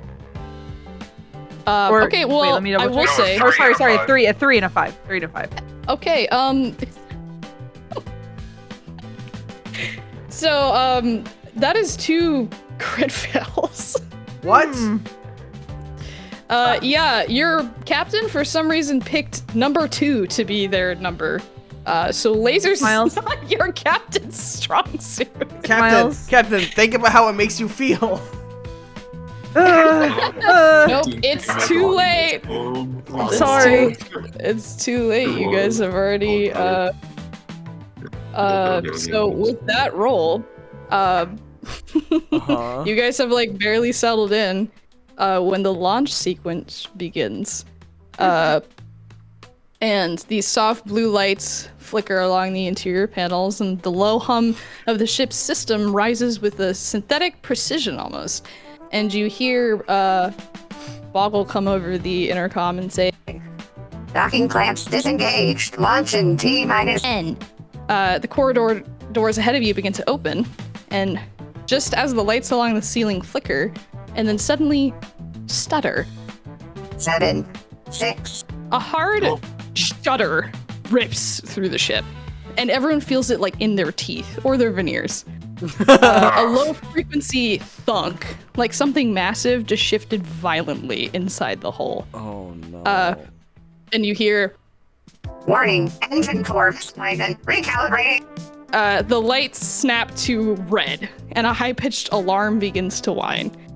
And outside the V-ports, the sleek metal parts of docking gate 47A just kind of freeze in place, half unfurled. One of the clamps actually relocks with a deafening clunk and jerks the entire ship sideways. My god. And you hear a crackling kind of alarmed version of Boggle come through going, Oh no, Boggle. Boggle, we understand you. Boggle's done. and you guys, Hang on, guys. I got this. you guys start to smell this kind of metallic ozone burning smell that just starts to pool into the ship. Zarf is sprinting for what did the alert say? Engine core misalignment. Oh my god. Zarf is like, stupid, how can I forget the engine core alignment? And as he runs to the engine Yeah, that was core. definitely your fault, Zarf. I know, Captain, I'm sorry. I'll beat myself over this later. Fly myself later. I just gonna look at you and just like, no, it's entirely your fault because he's like right next to you, Captain. And he's just gonna like put his feet on the like console and just be like, alright, just get himself. Yeah. I'm gonna be fully transparent, guys. I forgot what the numbers meant when I chose my number. I think it's really appropriate. I'm actually Yeah. kind of delighted. Zarf is sprinting for the engine core to see what he can do. Okay, so I mean, you get to the engine room, and it is this like cathedral of motion and pressure. Like the cables are swaying from the ceiling like vines. Steam and plasma mist is hissing from the ruptured seals, and the overhead lights flicker erratically, casting this room in this pulses of like the sickly green and emergency red, and the occasional blinding white of like an arcing surge from the core. Oh my god. He and then dodges lightning as he's fucking... Oh, make a feelings roll. Oh shit, no! I'm bad at feelings. Okay. Make a feelings roll for me. I'll never succeed on, 3. Okay, so you know, Zarf runs down there and you see this arc come towards you and you attempt to dodge, but unfortunately the arc is just this blinding light, and I think probably stuns you a little bit, and you get lashed across the arm by this burning sensation that immediately rips a wound across your arm and then simultaneously cauterizes it in the same flash. So I have this like cool like burn lightning scar now. Yeah. That's I mean, depending on how your species heals, sure. So in the center of that chamber is the gravitron, or the engine core, and it's this massive cylindrical reactor suspended in a like stabilization ring. And under normal conditions, the ring should be spinning silently, almost hypnotically, but it is shuddering and rotating at uneven speeds, and the entire mechanism is like shaking, like it's on the verge of tearing free from the core. Okay, he's gonna try to run up, and using his engineering studies and whatnot, he's essentially going to try to ascertain what caused the misalignment and see if he can use his multi-toolkit to restabilize it, at least temporarily. Okay. Yeah, so like you're running up to like kind of the main engineering terminal, right? Mm-hmm. Okay, so I mean, you can see across the terminal, it says core axis deviation 3.2 centimeters, gravititic stability critical, spin ring sync offline, coolant loop B is breached. There's just this giant a bunch of red wires flinging across the screen. And I'm gonna need you to make a lasers roll for me I to feel see if you much can more kind of bring the Because yeah, perfect. I'm an expert. That's great. Yes, so you get 2d6 to do this. That's what I was gonna ask. Okay. Wait. You said it was red? There you go. Sure. I had 1 fail and 1 success. Can you tell me? 6 and 3. Can you get? Okay, you got a 6 and a 3. Okay. Is our voyage doomed? Okay, so one of your die has succeeded. So Yes, you one of like barely managed to kind of get this shit under control. You're firing off, you know, maybe the burn that's been sustained to your arm is kind of causing your hand to lock up. You know, as you're fixing things, Horace, I'm gonna need you to answer me a bunch of questions in very rapid succession. Oh no. Okay. Okay. Okay. Are you ready? I think so. Okay. I need you to tell me what's 8 plus 2? 10. What's 7 plus 1? 8. What's 52 plus 18? 50 plus 18. Should be 70? Fuck. What's 8 plus 20? 8 plus 20 is 28. 17 minus 74. Negative 60 52. Okay. Oh, fuck. And finally, what is 19.54 plus 98.37? One more time. 19.54 plus 98.37. That should be like 134.69. I don't fucking know. And like the core like shifts and this red flash goes across your screen. Oh no. Tell me No. what 67.99 minus 20.16 is. 6 minus 23.67 minus 20. 20.16. 20.16. Should be 40.56. I'll just give it to you. That was close. Okay. Okay. So with that, you barely manage to kind of get the system back in order. The jattering kind of jerking motion of the core seems to slow down. I just want to make something clear. Yeah. Zarf is very smart. Horace is terrible at math.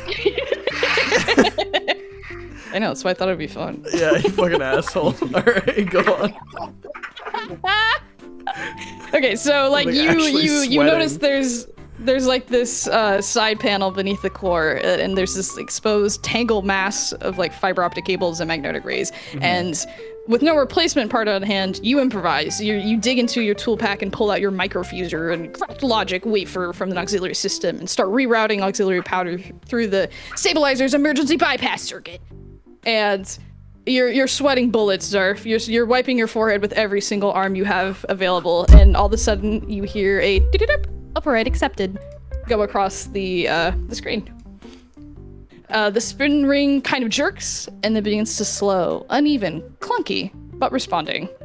Oh, jeez. And with that, it seems like you have fixed the problem for now.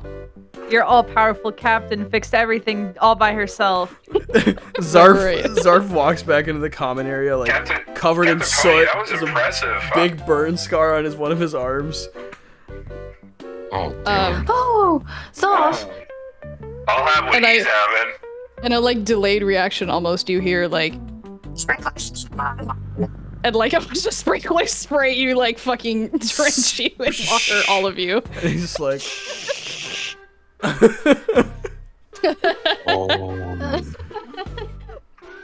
Oh. Hey, Zoff, do you need antibiotic? I think I will, yeah. Of course. It turns out something, I don't know what, something caused the engine core to destabilize. And I got hit by literal lightning, so I had to jump in there and try to restabilize it. So that's what happened. I don't know what caused it, but Staring down Captain Bodhi. yeah, like looking directly at the captain. Yeah, that was a major fuck up, Zarf. I'm gonna put that down on your employee card.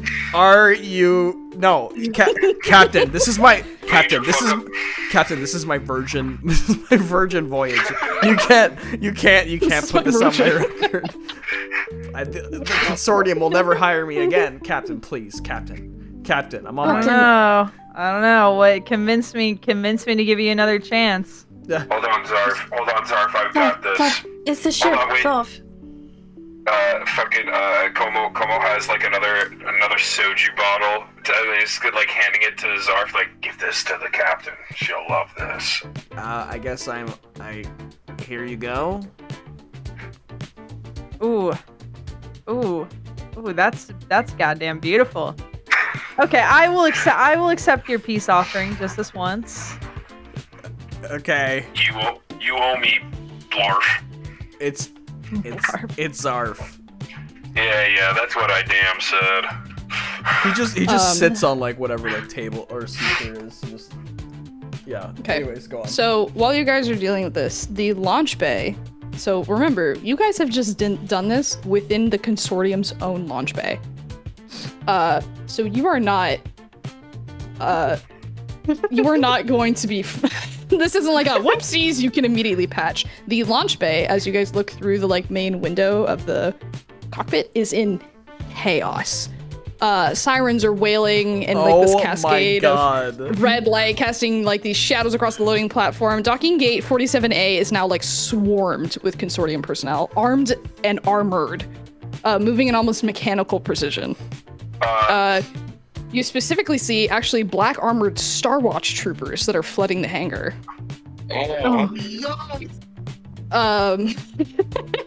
And their helmets like gleaming under the emergency strobes, and each of them bears the insignia of the Spear Point Admiral.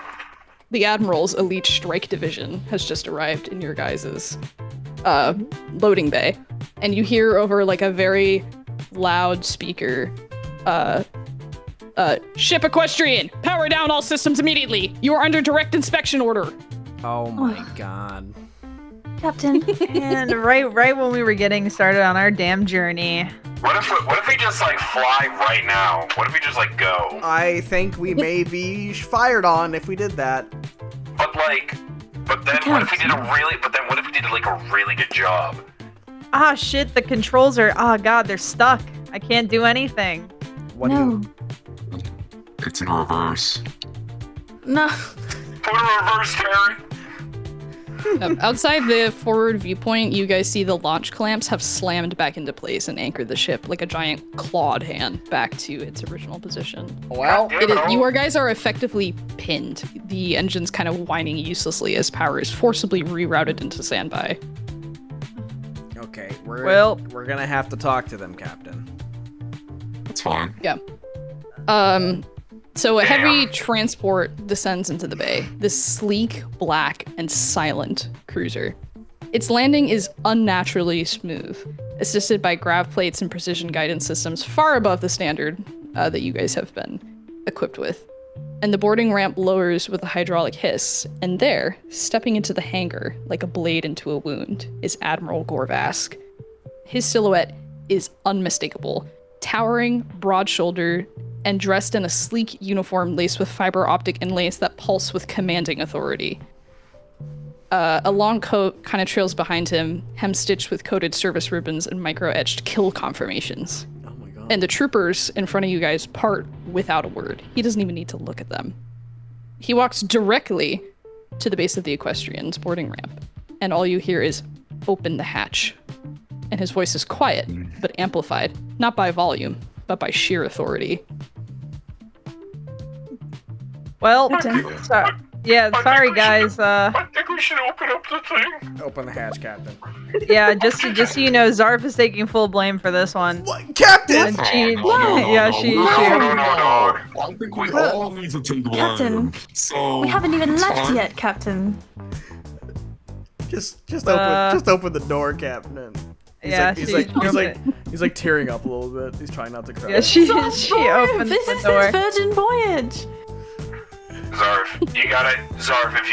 if you don't want this virgin voyage of yours to be the only voyage, then you gotta chum up, son. Keep your chin up, King. Keep your chin up, King. No need for tears. Alexi's gonna all go open the hatch. Because Alexi doesn't really adapt to the hatch. Yeah. Okay, so you guys open it? Yeah, I mean, we got no other option. Okay, so you guys open the hatch, obviously. And as the hatch hisses open, the admiral steps inside, and his boots almost echo in the gangway. And his expression is completely unreadable and does not change. And he kind of looks down at your crew that has gathered in front of him, eyes lingering just a little too long on each face. The Admiral, his face is like a study in precision and control, and is carved from years of military discipline and cold pragmatism. His features are sharp, angular, and designed to be memorable almost, and intimidating. His skin is weathered, the kind of texture you might expect from like someone who's seen countless battles both in space and on the ground. And there is a faint scar across his left cheek, maybe a reminder of an old encounter, but it is completely overshadowed by the flawless chrome of his bionic jaw that cuts across the lower half of his face. Ooh, he's cool. Thanks. He's really cool. The bay is quiet, save for maybe the rhythmic clanking of magnetic clamps locking the ship in place. And smoke still seems to curl from beneath the hull from the failed launch attempt, hanging in the stale air like the aftermath of a gunshot. And you guys watch from the upper catwalks or shadows, hushed and still, as two figures seem to face off beneath the blinking hazard lights. Can't quite make them out, though. The Admiral does not even regard you guys. He kind of immediately steps past your crew and goes to the cockpit. And he presses the cockpit with a almost like learned precision. Like he didn't even need to ask, you know what I mean? Like he just knew how this thing was gonna work. And as he does so, you guys see that there is actually now a holographic recreation of the past 20 minutes of your life appearing on the ship.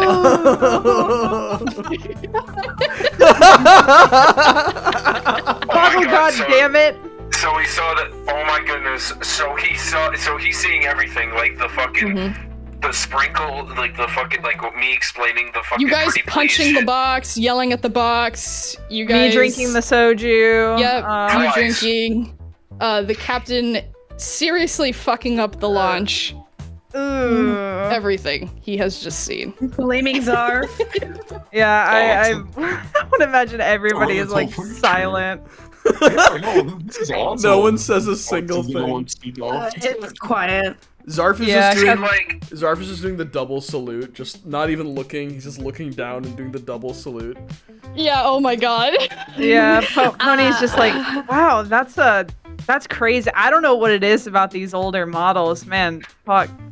And when I hide behind Zarf. As soon as you start to speak, Admiral, his temper detonates like a charge. One moment he's just silent, looming, and the next his cybernetic hand lashes out with the precision of a targeting system, and he grabs the Captain Pony by the front of her flight jacket, fist curling into the fabric like a hydraulic clamp, and the hiss of servos scream through the air as he lifts you a half step off the deck and slams you back into the cold alloyed bulkhead of the docking gate. Oh my goodness. Oh. Sparks kind of flicker across from a cracked overhead fixture, and somewhere in the background, like a droid squeals and scuttles away who was like buffing the floor. And Admiral's Vask steps towards you, Captain Pony. His voice slightly distorted through his cybernetic jaw, and he says, Oh god, I don't have a voice for him, guys. I'm a failure. No, it's okay. It's okay. Just run it. Run it raw. Yeah. Yeah, just do Yeah. your voice. Just use your voice. Okay, I'll be like, do you think this is a game, Captain? You think your half-drunk instincts qualify as command decisions? You nearly tore out a reactor coil! No. No.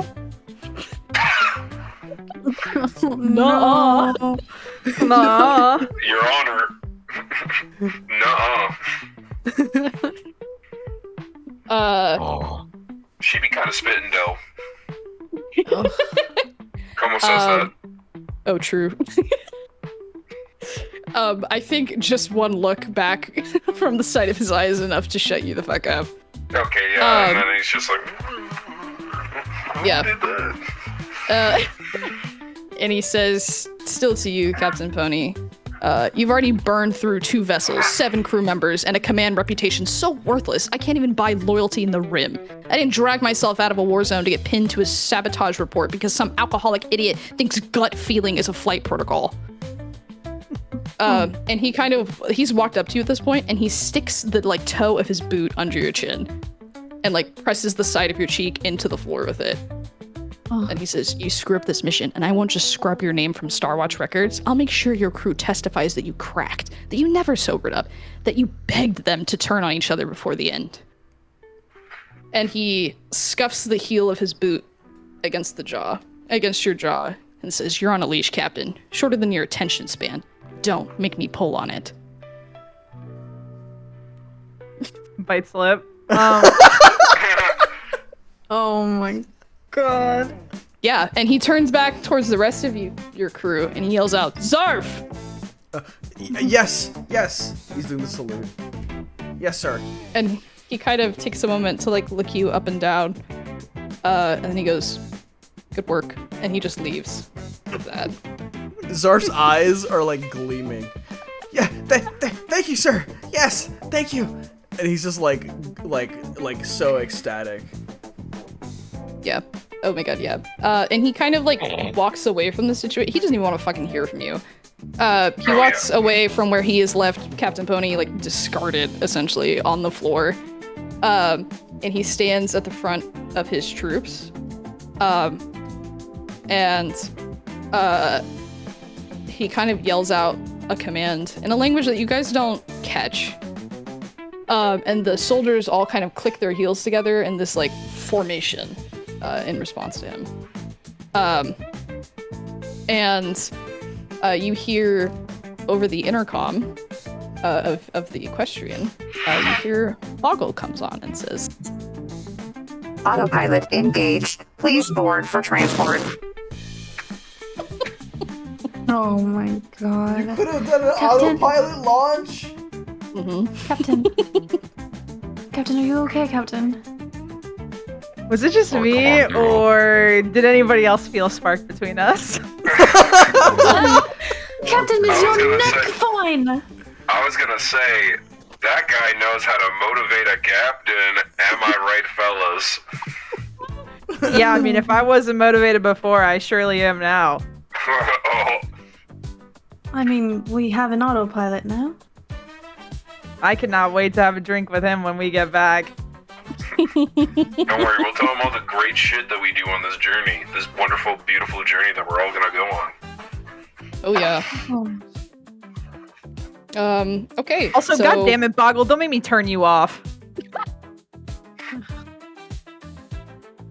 I'm not at liberty to follow your commands at the moment, Captain Pony. Sorry. Yeah, turn those damn cameras off. yeah, Boggle replays you getting thrown 4 times over. Ooh. Oh my god. Yeah, don't get me all worked up again, Boggle. God damn.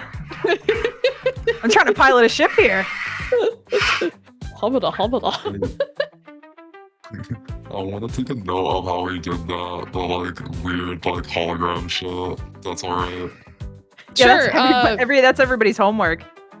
Yeah, you were absolutely able to attempt to find out how the admiral gained access to the security, essentially. Because that did not seem to be something that was available to you. It kind of seemed like it was like a learned thing he has done on this vessel before. Yeah, I just want to mimic the like stuff he was processing, probably. Oh, you can Like, have that's it. you can replay the thing or whatever, like what he did to the machine or whatever on the hologram. Like Well- you can replay that.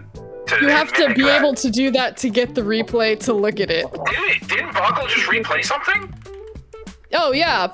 No, wait. No. I was joking that Boggle was gonna replay her getting slammed over and over and over again. Oh. Well, that's my fault. That doesn't mean what you want. Yeah, I also think that Boggle is autonomous in his ability to do that, but he's like not authorized to do it by your command, essentially. Yeah. Yeah. Boggle's your buddy, but he's also fully an AI. He's cute. I like him. I just want to say Zarf, despite being berated by the captain and having lightning struck at him, is just like grinning with his human teeth, ear to It's ear. like this rocks. I can't believe I was praised. Oh my lord. Wipe that look off your face. We're on a damn Save mission the here. show. Sorry, Oh, Captain. come on, give him a little bit. Sorry, Captain. I get serious. You're right. I'll head to the engineering bay. Oh, no, before you head to the engineering bay, we have to go to the medical bay and dress your wounds. So you guys hear over the loudspeaker, Boggle, you hear boom, boom, boom, boom, boom, boom, and Boggle comes back on and says, Please keep your hands, arms, feet, and legs inside the cockpit at all times, and be sure to watch your guardians. We are ready for automated launch in T-minus 20, 19. Oh shit! "Team." Everyone, Okay. everyone, get to your seats! Get to your seats! Oh, no. Yep. Yeah. Yep. Already on the teeth. I'm there. I'm sat down. I'm buckling. Okay, cool. You guys all rush to your little flight chairs. Yeah. You see Aya just magnetize her feet. Oh, okay. Okay. Okay. Oh, a little freaky. Okay, so once more, your guys' ship kind of shudders to life as the launch countdown hits 0. The docking clamps retract with a thunderous clang, and the entire ship gives a low mechanical groan, as if it's been roused from less so sleep and more so severe calmatic injury. The lights flicker along the corridor edges, and a synchronized cascade of green in the ship's AI Boggle, a crisp, neutral voice, announces, Launch vector confirmed. Autopilot engaged. Stand by for ignition. and in the cockpit, the controls flicker to life, touch screens displaying trajectories, environmental readouts, and an interstellar kind of drift patterns. And no hands are needed on the helm. The Equestrian knows where it's going. Outside of the ship, your retro thrusters kind of fire in sequence, and the rails hum and then release. Letting go as the ship floats for a heartbeat in 0G, and then ignition. Your rear engines roar, and a thunderous pulse of light and force, and the ship surges forward into the void, clearing dock gate 47A in a smooth arc. The windows kind of rattle slightly as the stabilizers kick in as the spaceport behind you kind of falls away. Yeah, and from the observation deck, you know, everything the void of space kind of paints everything in this harsh red and gold from your thrusters as you guys cut through the velvet dark like a spear. Silent, fast, and burdened with secrets. I want to say Captain Pony like kind of rests her feet up on the cockpit and puts her hands behind her head and is like, all in a day's work. Oh my god. Oh my god. So you guys, I planned I planned to get us an autopilot launch. You sneaky bitch. Oh my god. Fair. And you hear over the intercom, Please enjoy the flight. And remember, unity through stability, prosperity through obedience. all right, you guys are in space! You did it! Somehow. With no major hiccups. Yeah. For sure! Yeah. It only took us 2 hours. Okay, cool. So you guys have you've launched, you've cleared the consortium spaceport by light years at this point. And your seatbelts kind of automatically like click and release to signal like it is now able to walk around the cabin type shit. You can see on the screen in front of you guys at the cockpit your trajectory, and it seems to like project that you guys will arrive to Sigma Red 12 in approximately 1 day. Okay. What do you guys like to do? I think Como first wants to like. that was quite a lot. Como may just kind of want to like relax for a little bit. Go hang out by him. Like in his. Does everyone have like their own separate like bedroom, or are we sharing something? Yeah, you guys have like crew quarters, and it's like a set of like 3 bunks that are like inlaid into the wall. So there's 6 beds. But like it's like spacious. Think like fucking that scene from Alien where it's like it's a pretty large crew quarters. You guys aren't like squeezed in there. Sure. Yeah, I think. But you are sharing your space with everyone. Right. Okay. I think Como's just gonna like go in there and chill for a bit. I know that Aya wants to see me soon, but like you know, Como kind of realizes that, oh yeah, fucking Zorf, you know, he probably kind of needs some attention, like right the stink now. So he just kind of like, and I mean, gonna go chill. The second in command of Starwatch Command just fucking reamed you guys. Yeah, and you know, and I mean, you guys didn't even get the dude. You got the second dude. Yeah, we got reamed all right. Humada. Mm-hmm. This guy gonna like me. This guy gonna like me. Cool. Okay, I think that makes sense for Como. What's everyone else doing? Zarf will head to the medbay to get his burn wound looked at. Okay. I assume Aya will then go with him. Yes, I am leading the charge. Okay, cool. Alexi and Captain Pony, what are you guys up to then? Full space adventure. I think Alexi is just pretty much like going to like look around the ship for the most part. Alexi doesn't really have like a prerogative till we get there. It's like where he like mainly shines in unknown environments like that. Right now he just like wants to see what we have stashed away. Okay. You just want to like check out the cargo? Yeah. Anything we could use as we're there, you know? Yeah, okay. Yeah, for sure. So yeah, you can go check out the cargo. You guys have been loaded with kind of standard like food rations and ammo, arsenal, you know, generic in the main cargo bay. If you want more specific supplies, you'll have to check out the engineering or mid bay. Sure. But feel free to like snoop around. Definitely. Kind of pop around to everyone's individual area and see if you guys discover anything interesting. Cool. What about you, Captain Pony? Captain Pony's kind of like stretching a bit after the seats unbuckled themselves. Mm-hmm. And she's just kind of I guess palling around for a little bit. She's just checking everything out. Maybe checking to see if there's any sort of liquor cabinets for downtime. Oh my god. I mean, judging how Como found a couple things of soju, there's probably gonna be more. Mm-hmm. Yeah, you can definitely check out the like. You guys your mess hall is essentially like a kitchenette because all of your food is synthesized. So you just have like a big artificial like, think like Jetsons type shit where you press buttons and it makes food kind of. And then like a sink and cabinet is kind of what you guys got. In terms of like ability to eat food in an area. So I mean, if you're looking for alcohol, that would probably be where it was stored. Okay, yeah, that's probably where she's at then. Okay, let's jump over to our medical bay first then. Zoff, on a scale of 1 to 10, Zoff, what's your pain? I think it's gonna be an 8. Okay. Oh, she starts opening drawers. So casual. I've been. You know what? Yeah, it's gonna be an 8.5. I think it's gonna be closer to an 8.5. Oh, Zoff. my species is not able to portray pain very well or emotions. That's Of why course. I smile so much to like try to show you guys I'm chill. I'm in a Yeah. lot of pain. Like Okay. I course. Yes. feel like I should be on the ground screaming right now type of pain. Okay. Bogle, can you open up Zov's medical chart, please, and record the injury that he had? Please place it in his file.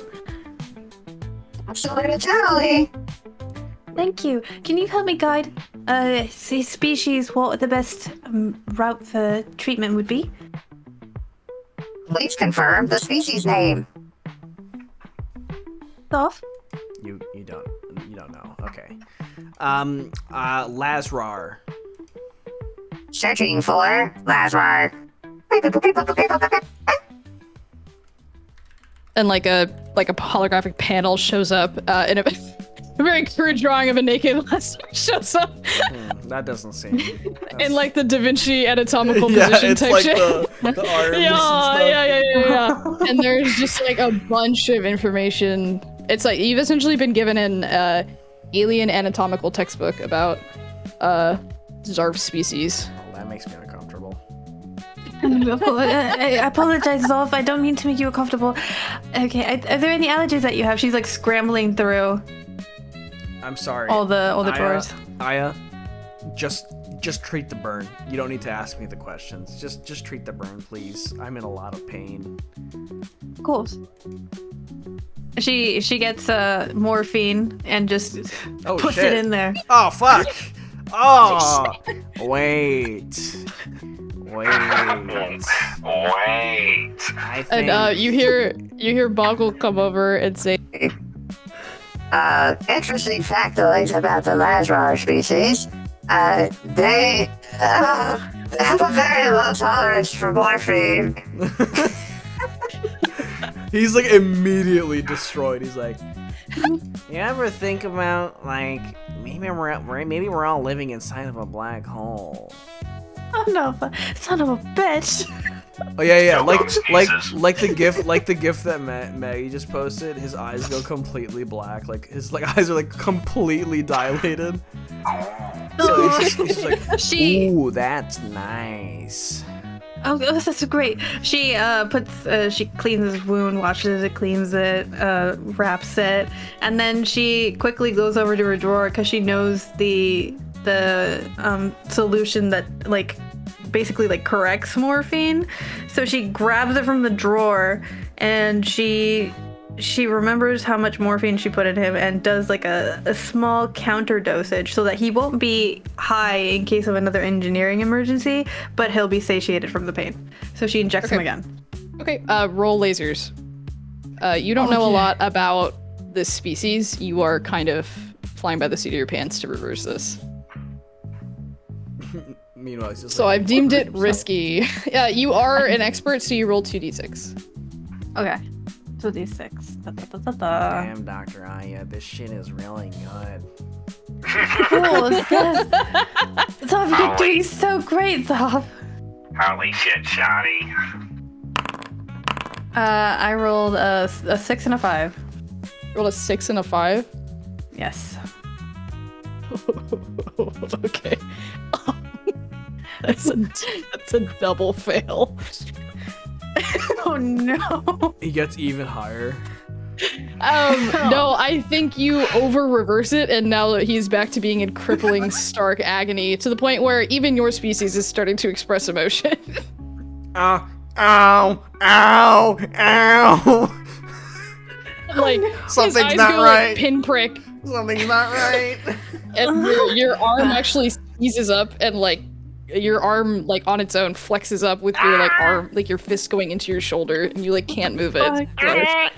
And then he says some like crazy, like eloquent, like maybe like in the pain, he's like, The waves of the universe hurt my soul and the burns affect me even deeper. Ow, my arm! Oh no.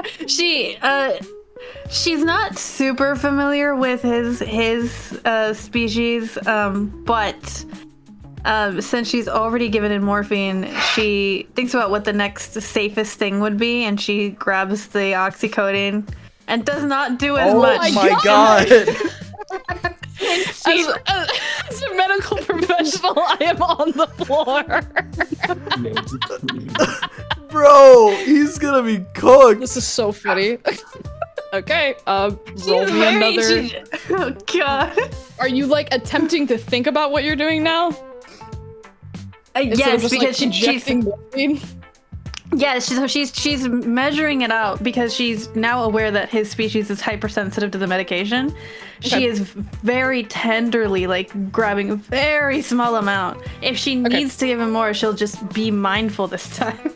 Okay, so I would actually, you're gonna roll 2d6 because you're an expert and you're about to administer medication again, but I'm gonna have you roll 1 laser and 1 feelings, because while you are trying to be precise and medical about this, I think you were also panicked and worried about what's going on. I'm doing 2 rolls.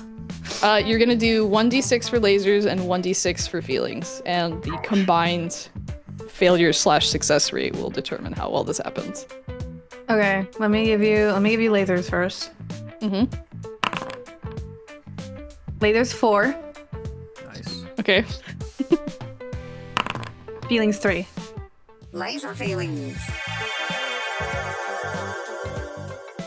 A friendly reminder to our viewers. Laser feelings occurs when players roll their exact number. When they do this, they get special insight into what's going on and are able to ask the DM a fourth wall-breaking question.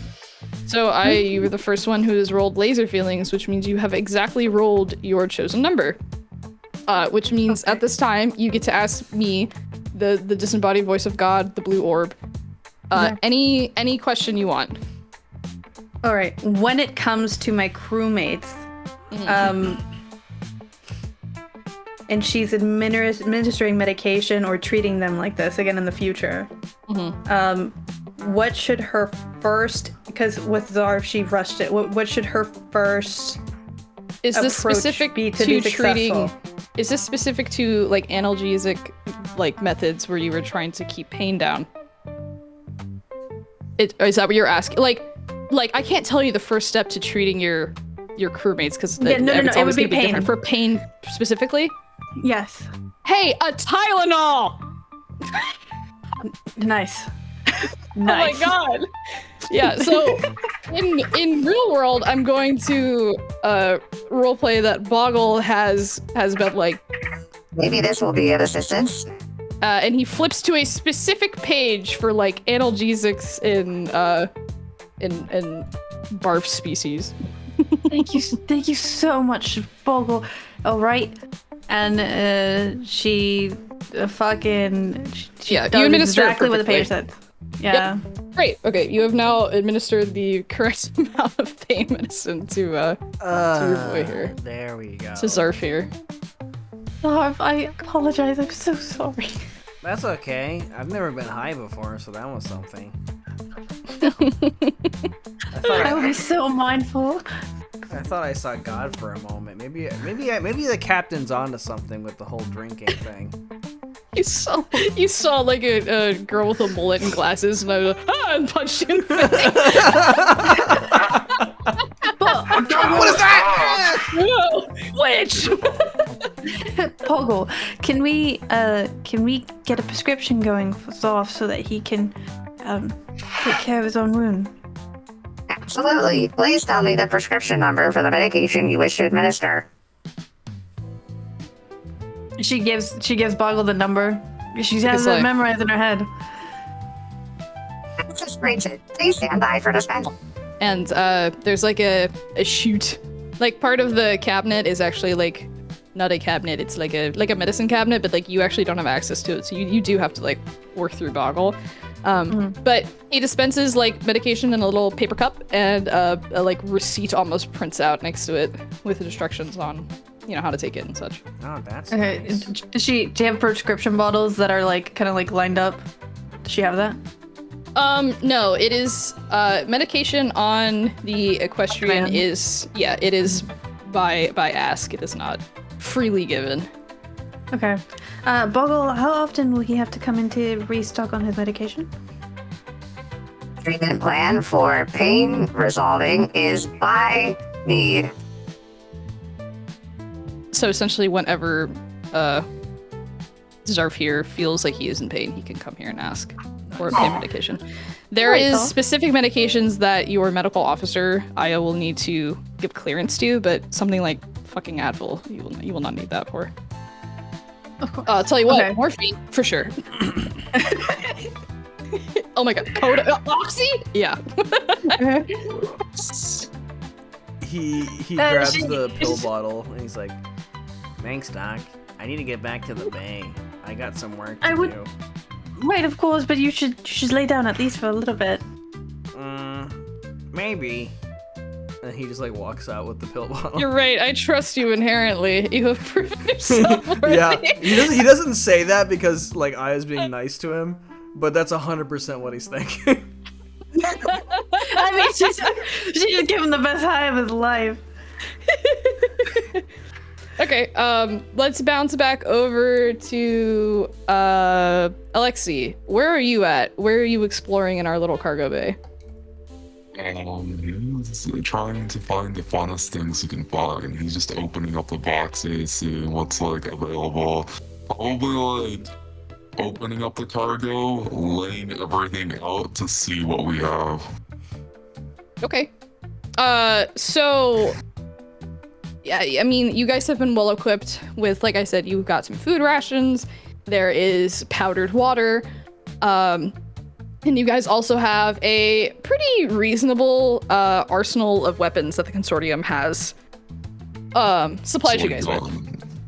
Yeah. Guns, like shotguns, Yeah. assault rifles, pistols. I'll say, oddly enough, you have found that there is actually a lot of close up more than there is long range. Almost purposefully, there are a lot of short range weapons. Rather, you notice there is a lack of anything that could shoot further. Let's see. How many guns do we have? How many guns do you have? Yes, how many guns? There is enough for everyone to have a primary and sidearm. Okay, primary and sidearm. And then, any, like, thing like grenades? There are a few combat knives, and oddly enough, a few gas mask. Or rather, gas mask modules for your guys' head, like your helmets. I'll tell you, Lexi already has the gas mask, so he doesn't really need to worry too much. Yeah. But, okay. We already know that we're dealing with, like, you know, zombies, right? Or am I, like, dumb? No. That was a joke Ashley made. That is not a confirmed thing you were dealing with. Okay, cool.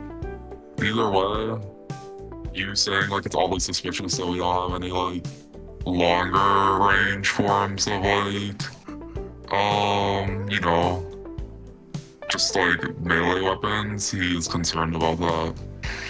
So, yeah, I mean, you didn't roll your feelings, so I can't confirm or deny, but, you're welcome to does he feel like this isn't enough? There we go. Yeah, okay, cool. But yeah, there doesn't seem to be anything particularly interesting in the cargo. Like, it's all pretty standard stuff that you guys would get sent with. Honestly, the weirdest thing you have is that bomb. Yeah, definitely. Which, who has the remotes, by the way? I believe we left it off with Zarf and the captain. Okay, cool. Yeah. I couldn't remember if that pass-off was actually made. Yeah, it was. Okay. Alexi, is there anything else you would like to, like, purposefully investigate? Engineer room. Okay.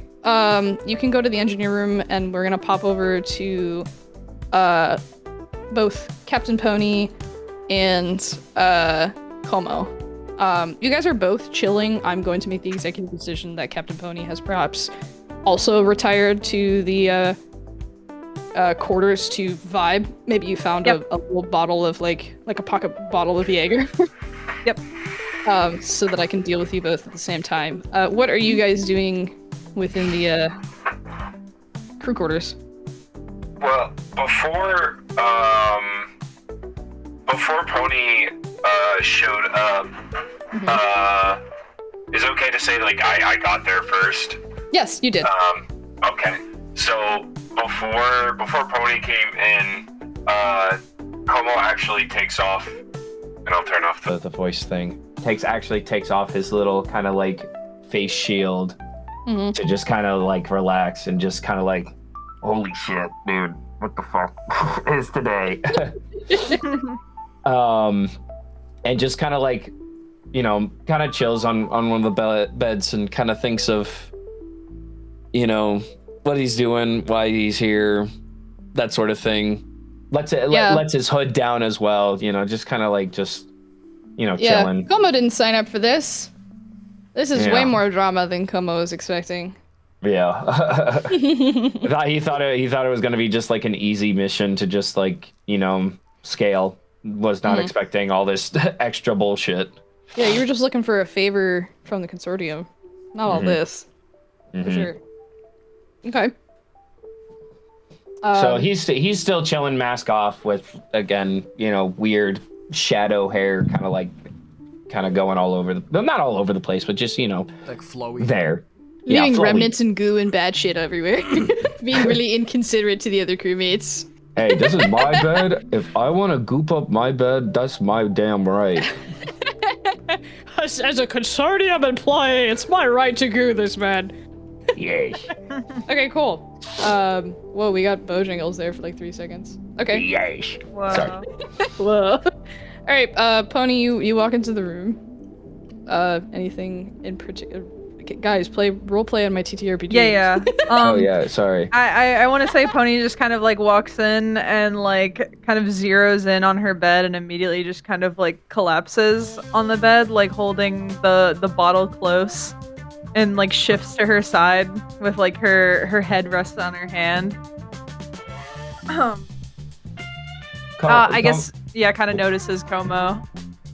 Como like thinks for a second of like going for the mask, but realizes that the captain's kind of in like a doozied state, so he doesn't really like care that much that, you know, he's kind of, you know, himself right now.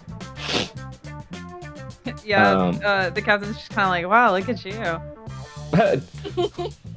Oh gosh. Yeah, without his mask, you know, with his mask on, his eyes look kind of like very tiny, but with it off, they're actually, his eyes are actually kind of huge.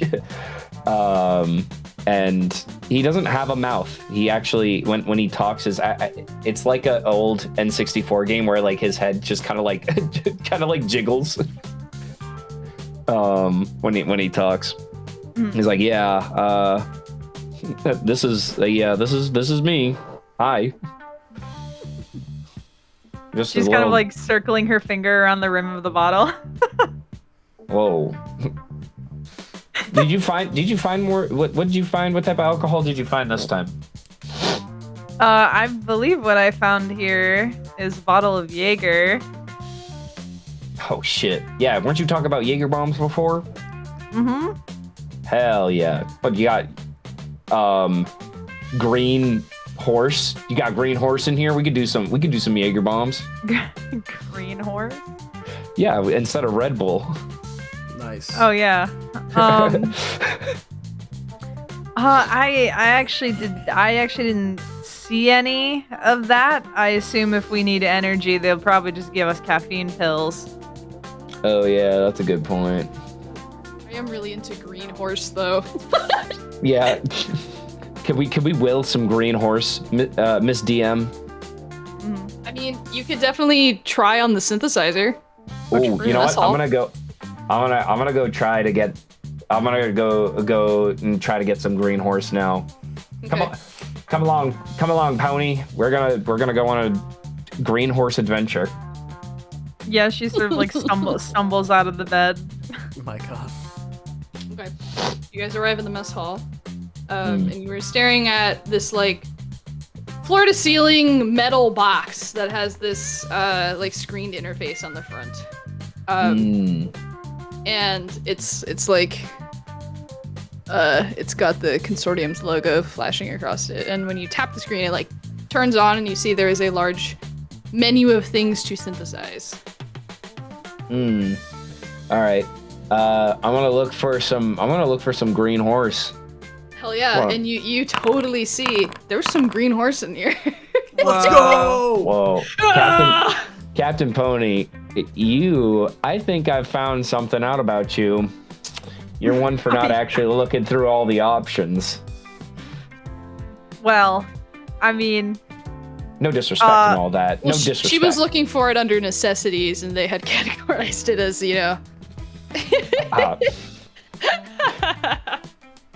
Fair.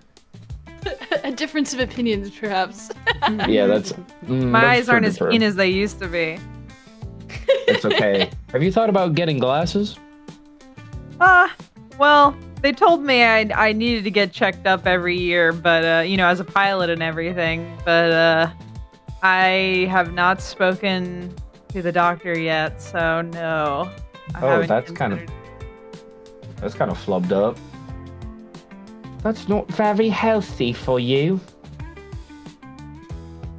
Well, anyways, let's go make some damn green horse. Yeah, I'm ready to take some damn shots.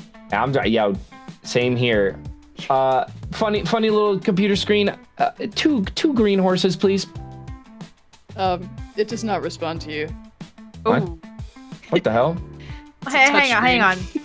Oh, Oh, yeah, no, I say it out loud while also touching the screen. Oh, okay, great. Okay, so as per your touching, the machine kind of Nice. rattles a bit, and then you hear like two like clunk clunk, and the screen actually retracts upwards, and behind it is in the metallic recess of the machine is 2 cans of green horse.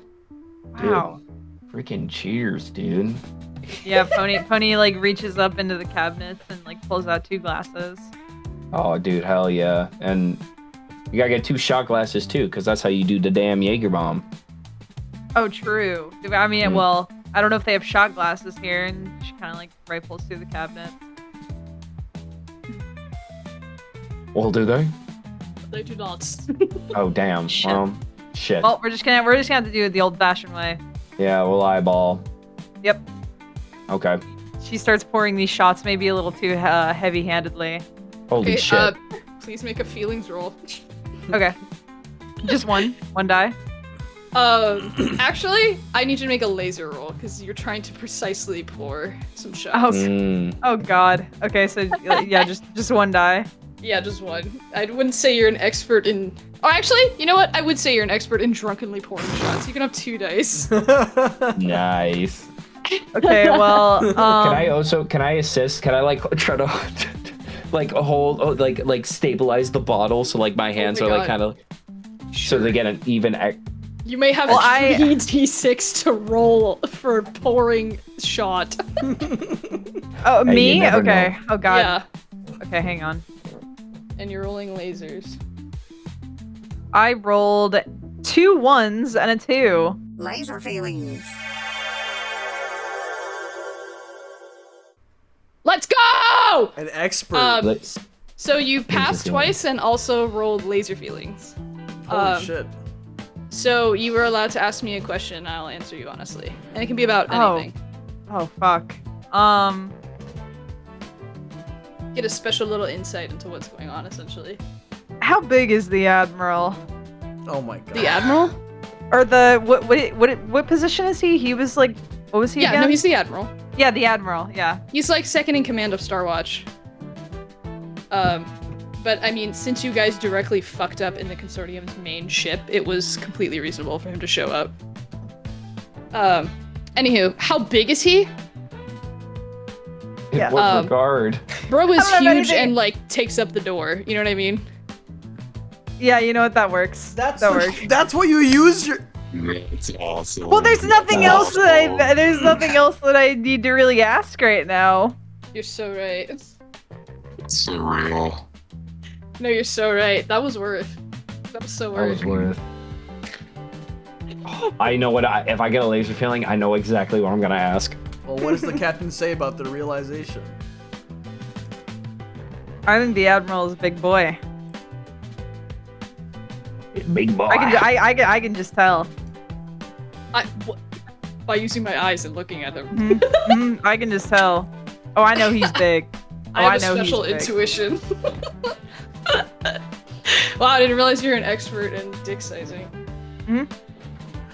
Yeah. Go ahead and roll me a 2d6 feelings roll, please. 2D me? Okay.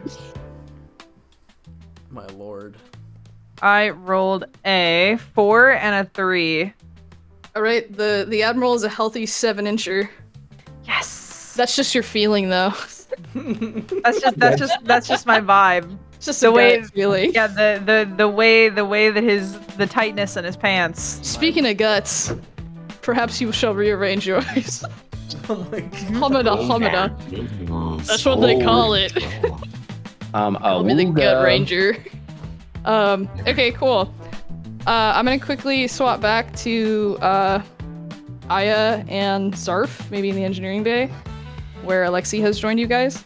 And we're gonna do one more quick, like, what's going on in the ship before I force you all to long rest. Okay. And pop you into Red 12. Oh, hey Alexi, what's up? Oh, nothing, man. Just looking around, seeing what we have. Oh, are you doing an inventory? And you see he like gets excited. I love doing inventory. Oh, yeah. Oh, do you have a record? Like, like a look at? Just, quickly, just glance through, Yeah, I have it around here. Give me 1 sec. And you see he like digs around like some like his drawers or whatever is in there. And he pulls out like a little like tablet that he's been like writing his notes on. Like, yeah, I've got a list here that I did some inventory of before. Oh, does it match up? Biggie? God. What'd you say? Does the inventory match up? Like everything I looked through in the cargo bay? Okay. Yes. There's no funny business. Here's my list. Here you go. Okay. And Surf, I'm gonna need to like keep an eye on certain stuff with that. What's in here? In the engineering like bay? What do you got going on here? He like starts opening cabinets, looking around. Well, maybe you don't. That's fine. You know what? That's fine.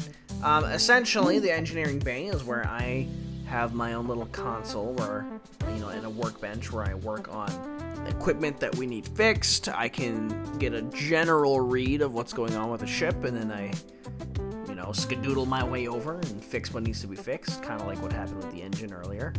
But yeah, other than that, it's more or less a little workbench area for me to work on things. I think. Looks to go. Okay. He's really organized. Look at he has the tools and drawers organized by size, and then over there he has them organized by shape as well. So if you go from pentagon all the way to the 20-sided like tools, it's so cool. He's so cool. Zarf, you're so cool. Wow, thank you, Aya. I don't think anyone's ever called me cool. Well, yeah, he's on him like crazy. Fucking Boggle. Boggle's making the noise. Yeah, Boggle. No, I'm kidding. That'd be crazy. So, thanks, guys. Alexi, how is it that you got hired for this? I know Boggle's got the reputation of being an amazing little guy, and Zarf has helped the Kitsune, and that's why I know so much about. She kind of like smiles. That's why I know so much about him, because he's helped the Kitsune on so many of our ships. But what about you? Oh, nobody else wanted to take the job. Oh. Yeah, I'm gonna be honest, like, you guys are, like, pretty infamous for being, like, terrible. At least our captain, at least, This is my first time. I've heard stories about the captain as well. Yeah, me too. Oh, I've always dreamed of being on a ship with them. So Everything going wrong. to cook a bit for you guys for some world building. Yeah. For one, yes, Captain Pony has a not great reputation, which has already made the job undesirable. And for two, the pay for this job seems oddly high for the kind of, chill descriptor of, hey, go look at this base, law. Yeah. Which has perhaps made other mercs like Alexi maybe perhaps hesitant to sign themselves up. It seems like it's too good to be true. And Alexi does bring that up with them. Like, guys, curious about the high price and everything. This doesn't seem like you said, med bay fully stocked up. We got all this equipment. The bombs. I don't know. It doesn't feel right. Really No, it doesn't. doesn't. No. Well, see, I was offered the job, but I wouldn't take it, and then they offered me the scholarship. They said that what I was looking for in my research could be present in the planet, and that's why I'm here. How much was the scholarship? It was hefty. It was a big scholarship. DM, make up a number. How big was the scholarship? It was 20 grand. Damn. 20,000 credits or whatever. Yeah, it was 20,000 credits. Space monies. Nice. For the university that I work for, that was an incredible opportunity, but because of the captain, nobody wanted to take it, and I owe my people. And she kind of looks down at her body as much as she could tilt her head down. I owe my people at least a try. The disease took me, most of me, and so I'm trying to stop that from being other people's fate. I get that, and pretty admirable, but to get out of here alive, right now the chances aren't really looking too good, so I think before we land, we should think about something. Speaking of which, mind if you got any long pipes lying around here that we could use? Oh yeah, Zarf? plenty. Feel free to grab as many as you need. Lizolf is so charitable. I love him. He's so great. I'm just trying to help out my fellow employees.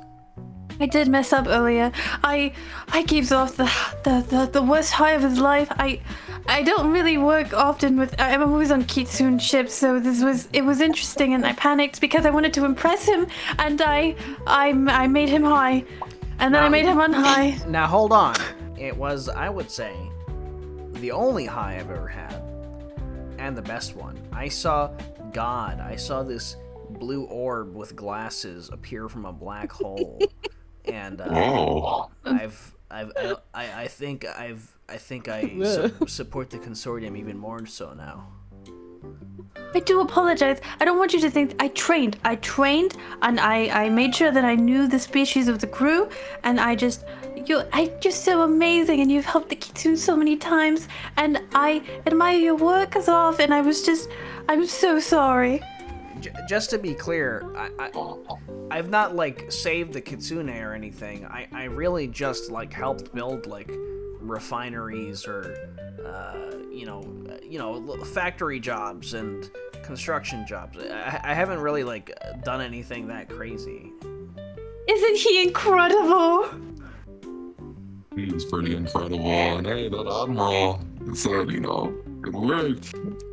I know you don't think it's much, Zarf, but you created jobs. You opened a whole job market for my kind. It's so incredible of you. We can't thank you enough. If there's anyone You're a legend. If there's anyone you should thank, and he does the salute with all of his arms. If there's anyone you should thank, it's the consortium, and he does a bow. Consortium provides. She nods, and I don't know if I'm hoping she's trying to keep it from Zarf, but there's she just trusts. But she's trying to keep it because Boggle's constantly watching. Mm-hmm. I don't know if Alexi would catch it. Let me see the feelings. Can I roll feelings? Can I ask Aya, what are you trying to? You're trying to salute half-heartedly? Is that what you're telling me?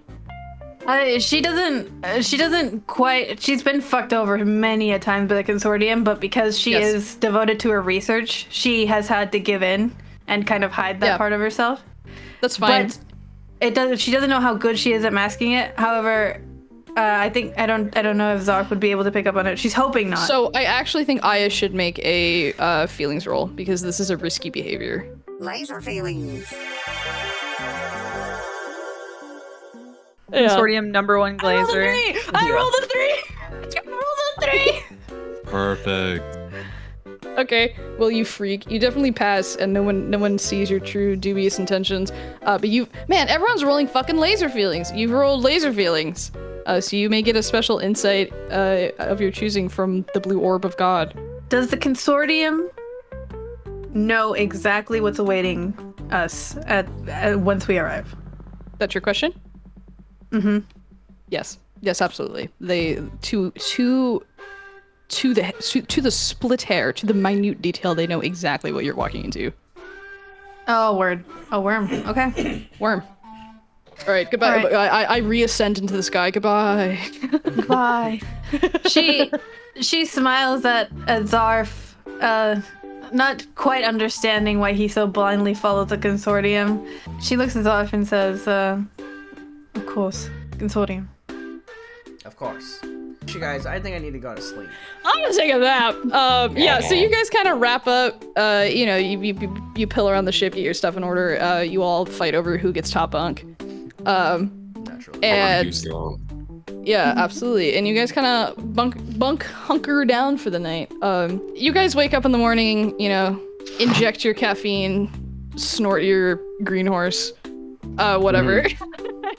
Perk up for the day. And all of you 30. kind of huddle around the cockpit as Captain Pony pretends to land, but is ultimately not. Image of Sigma Red 12.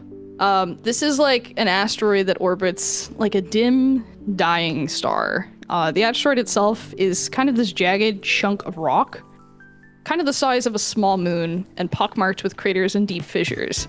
Its surface is rough, uneven, and covered with streaks of like a red, rusty orange material.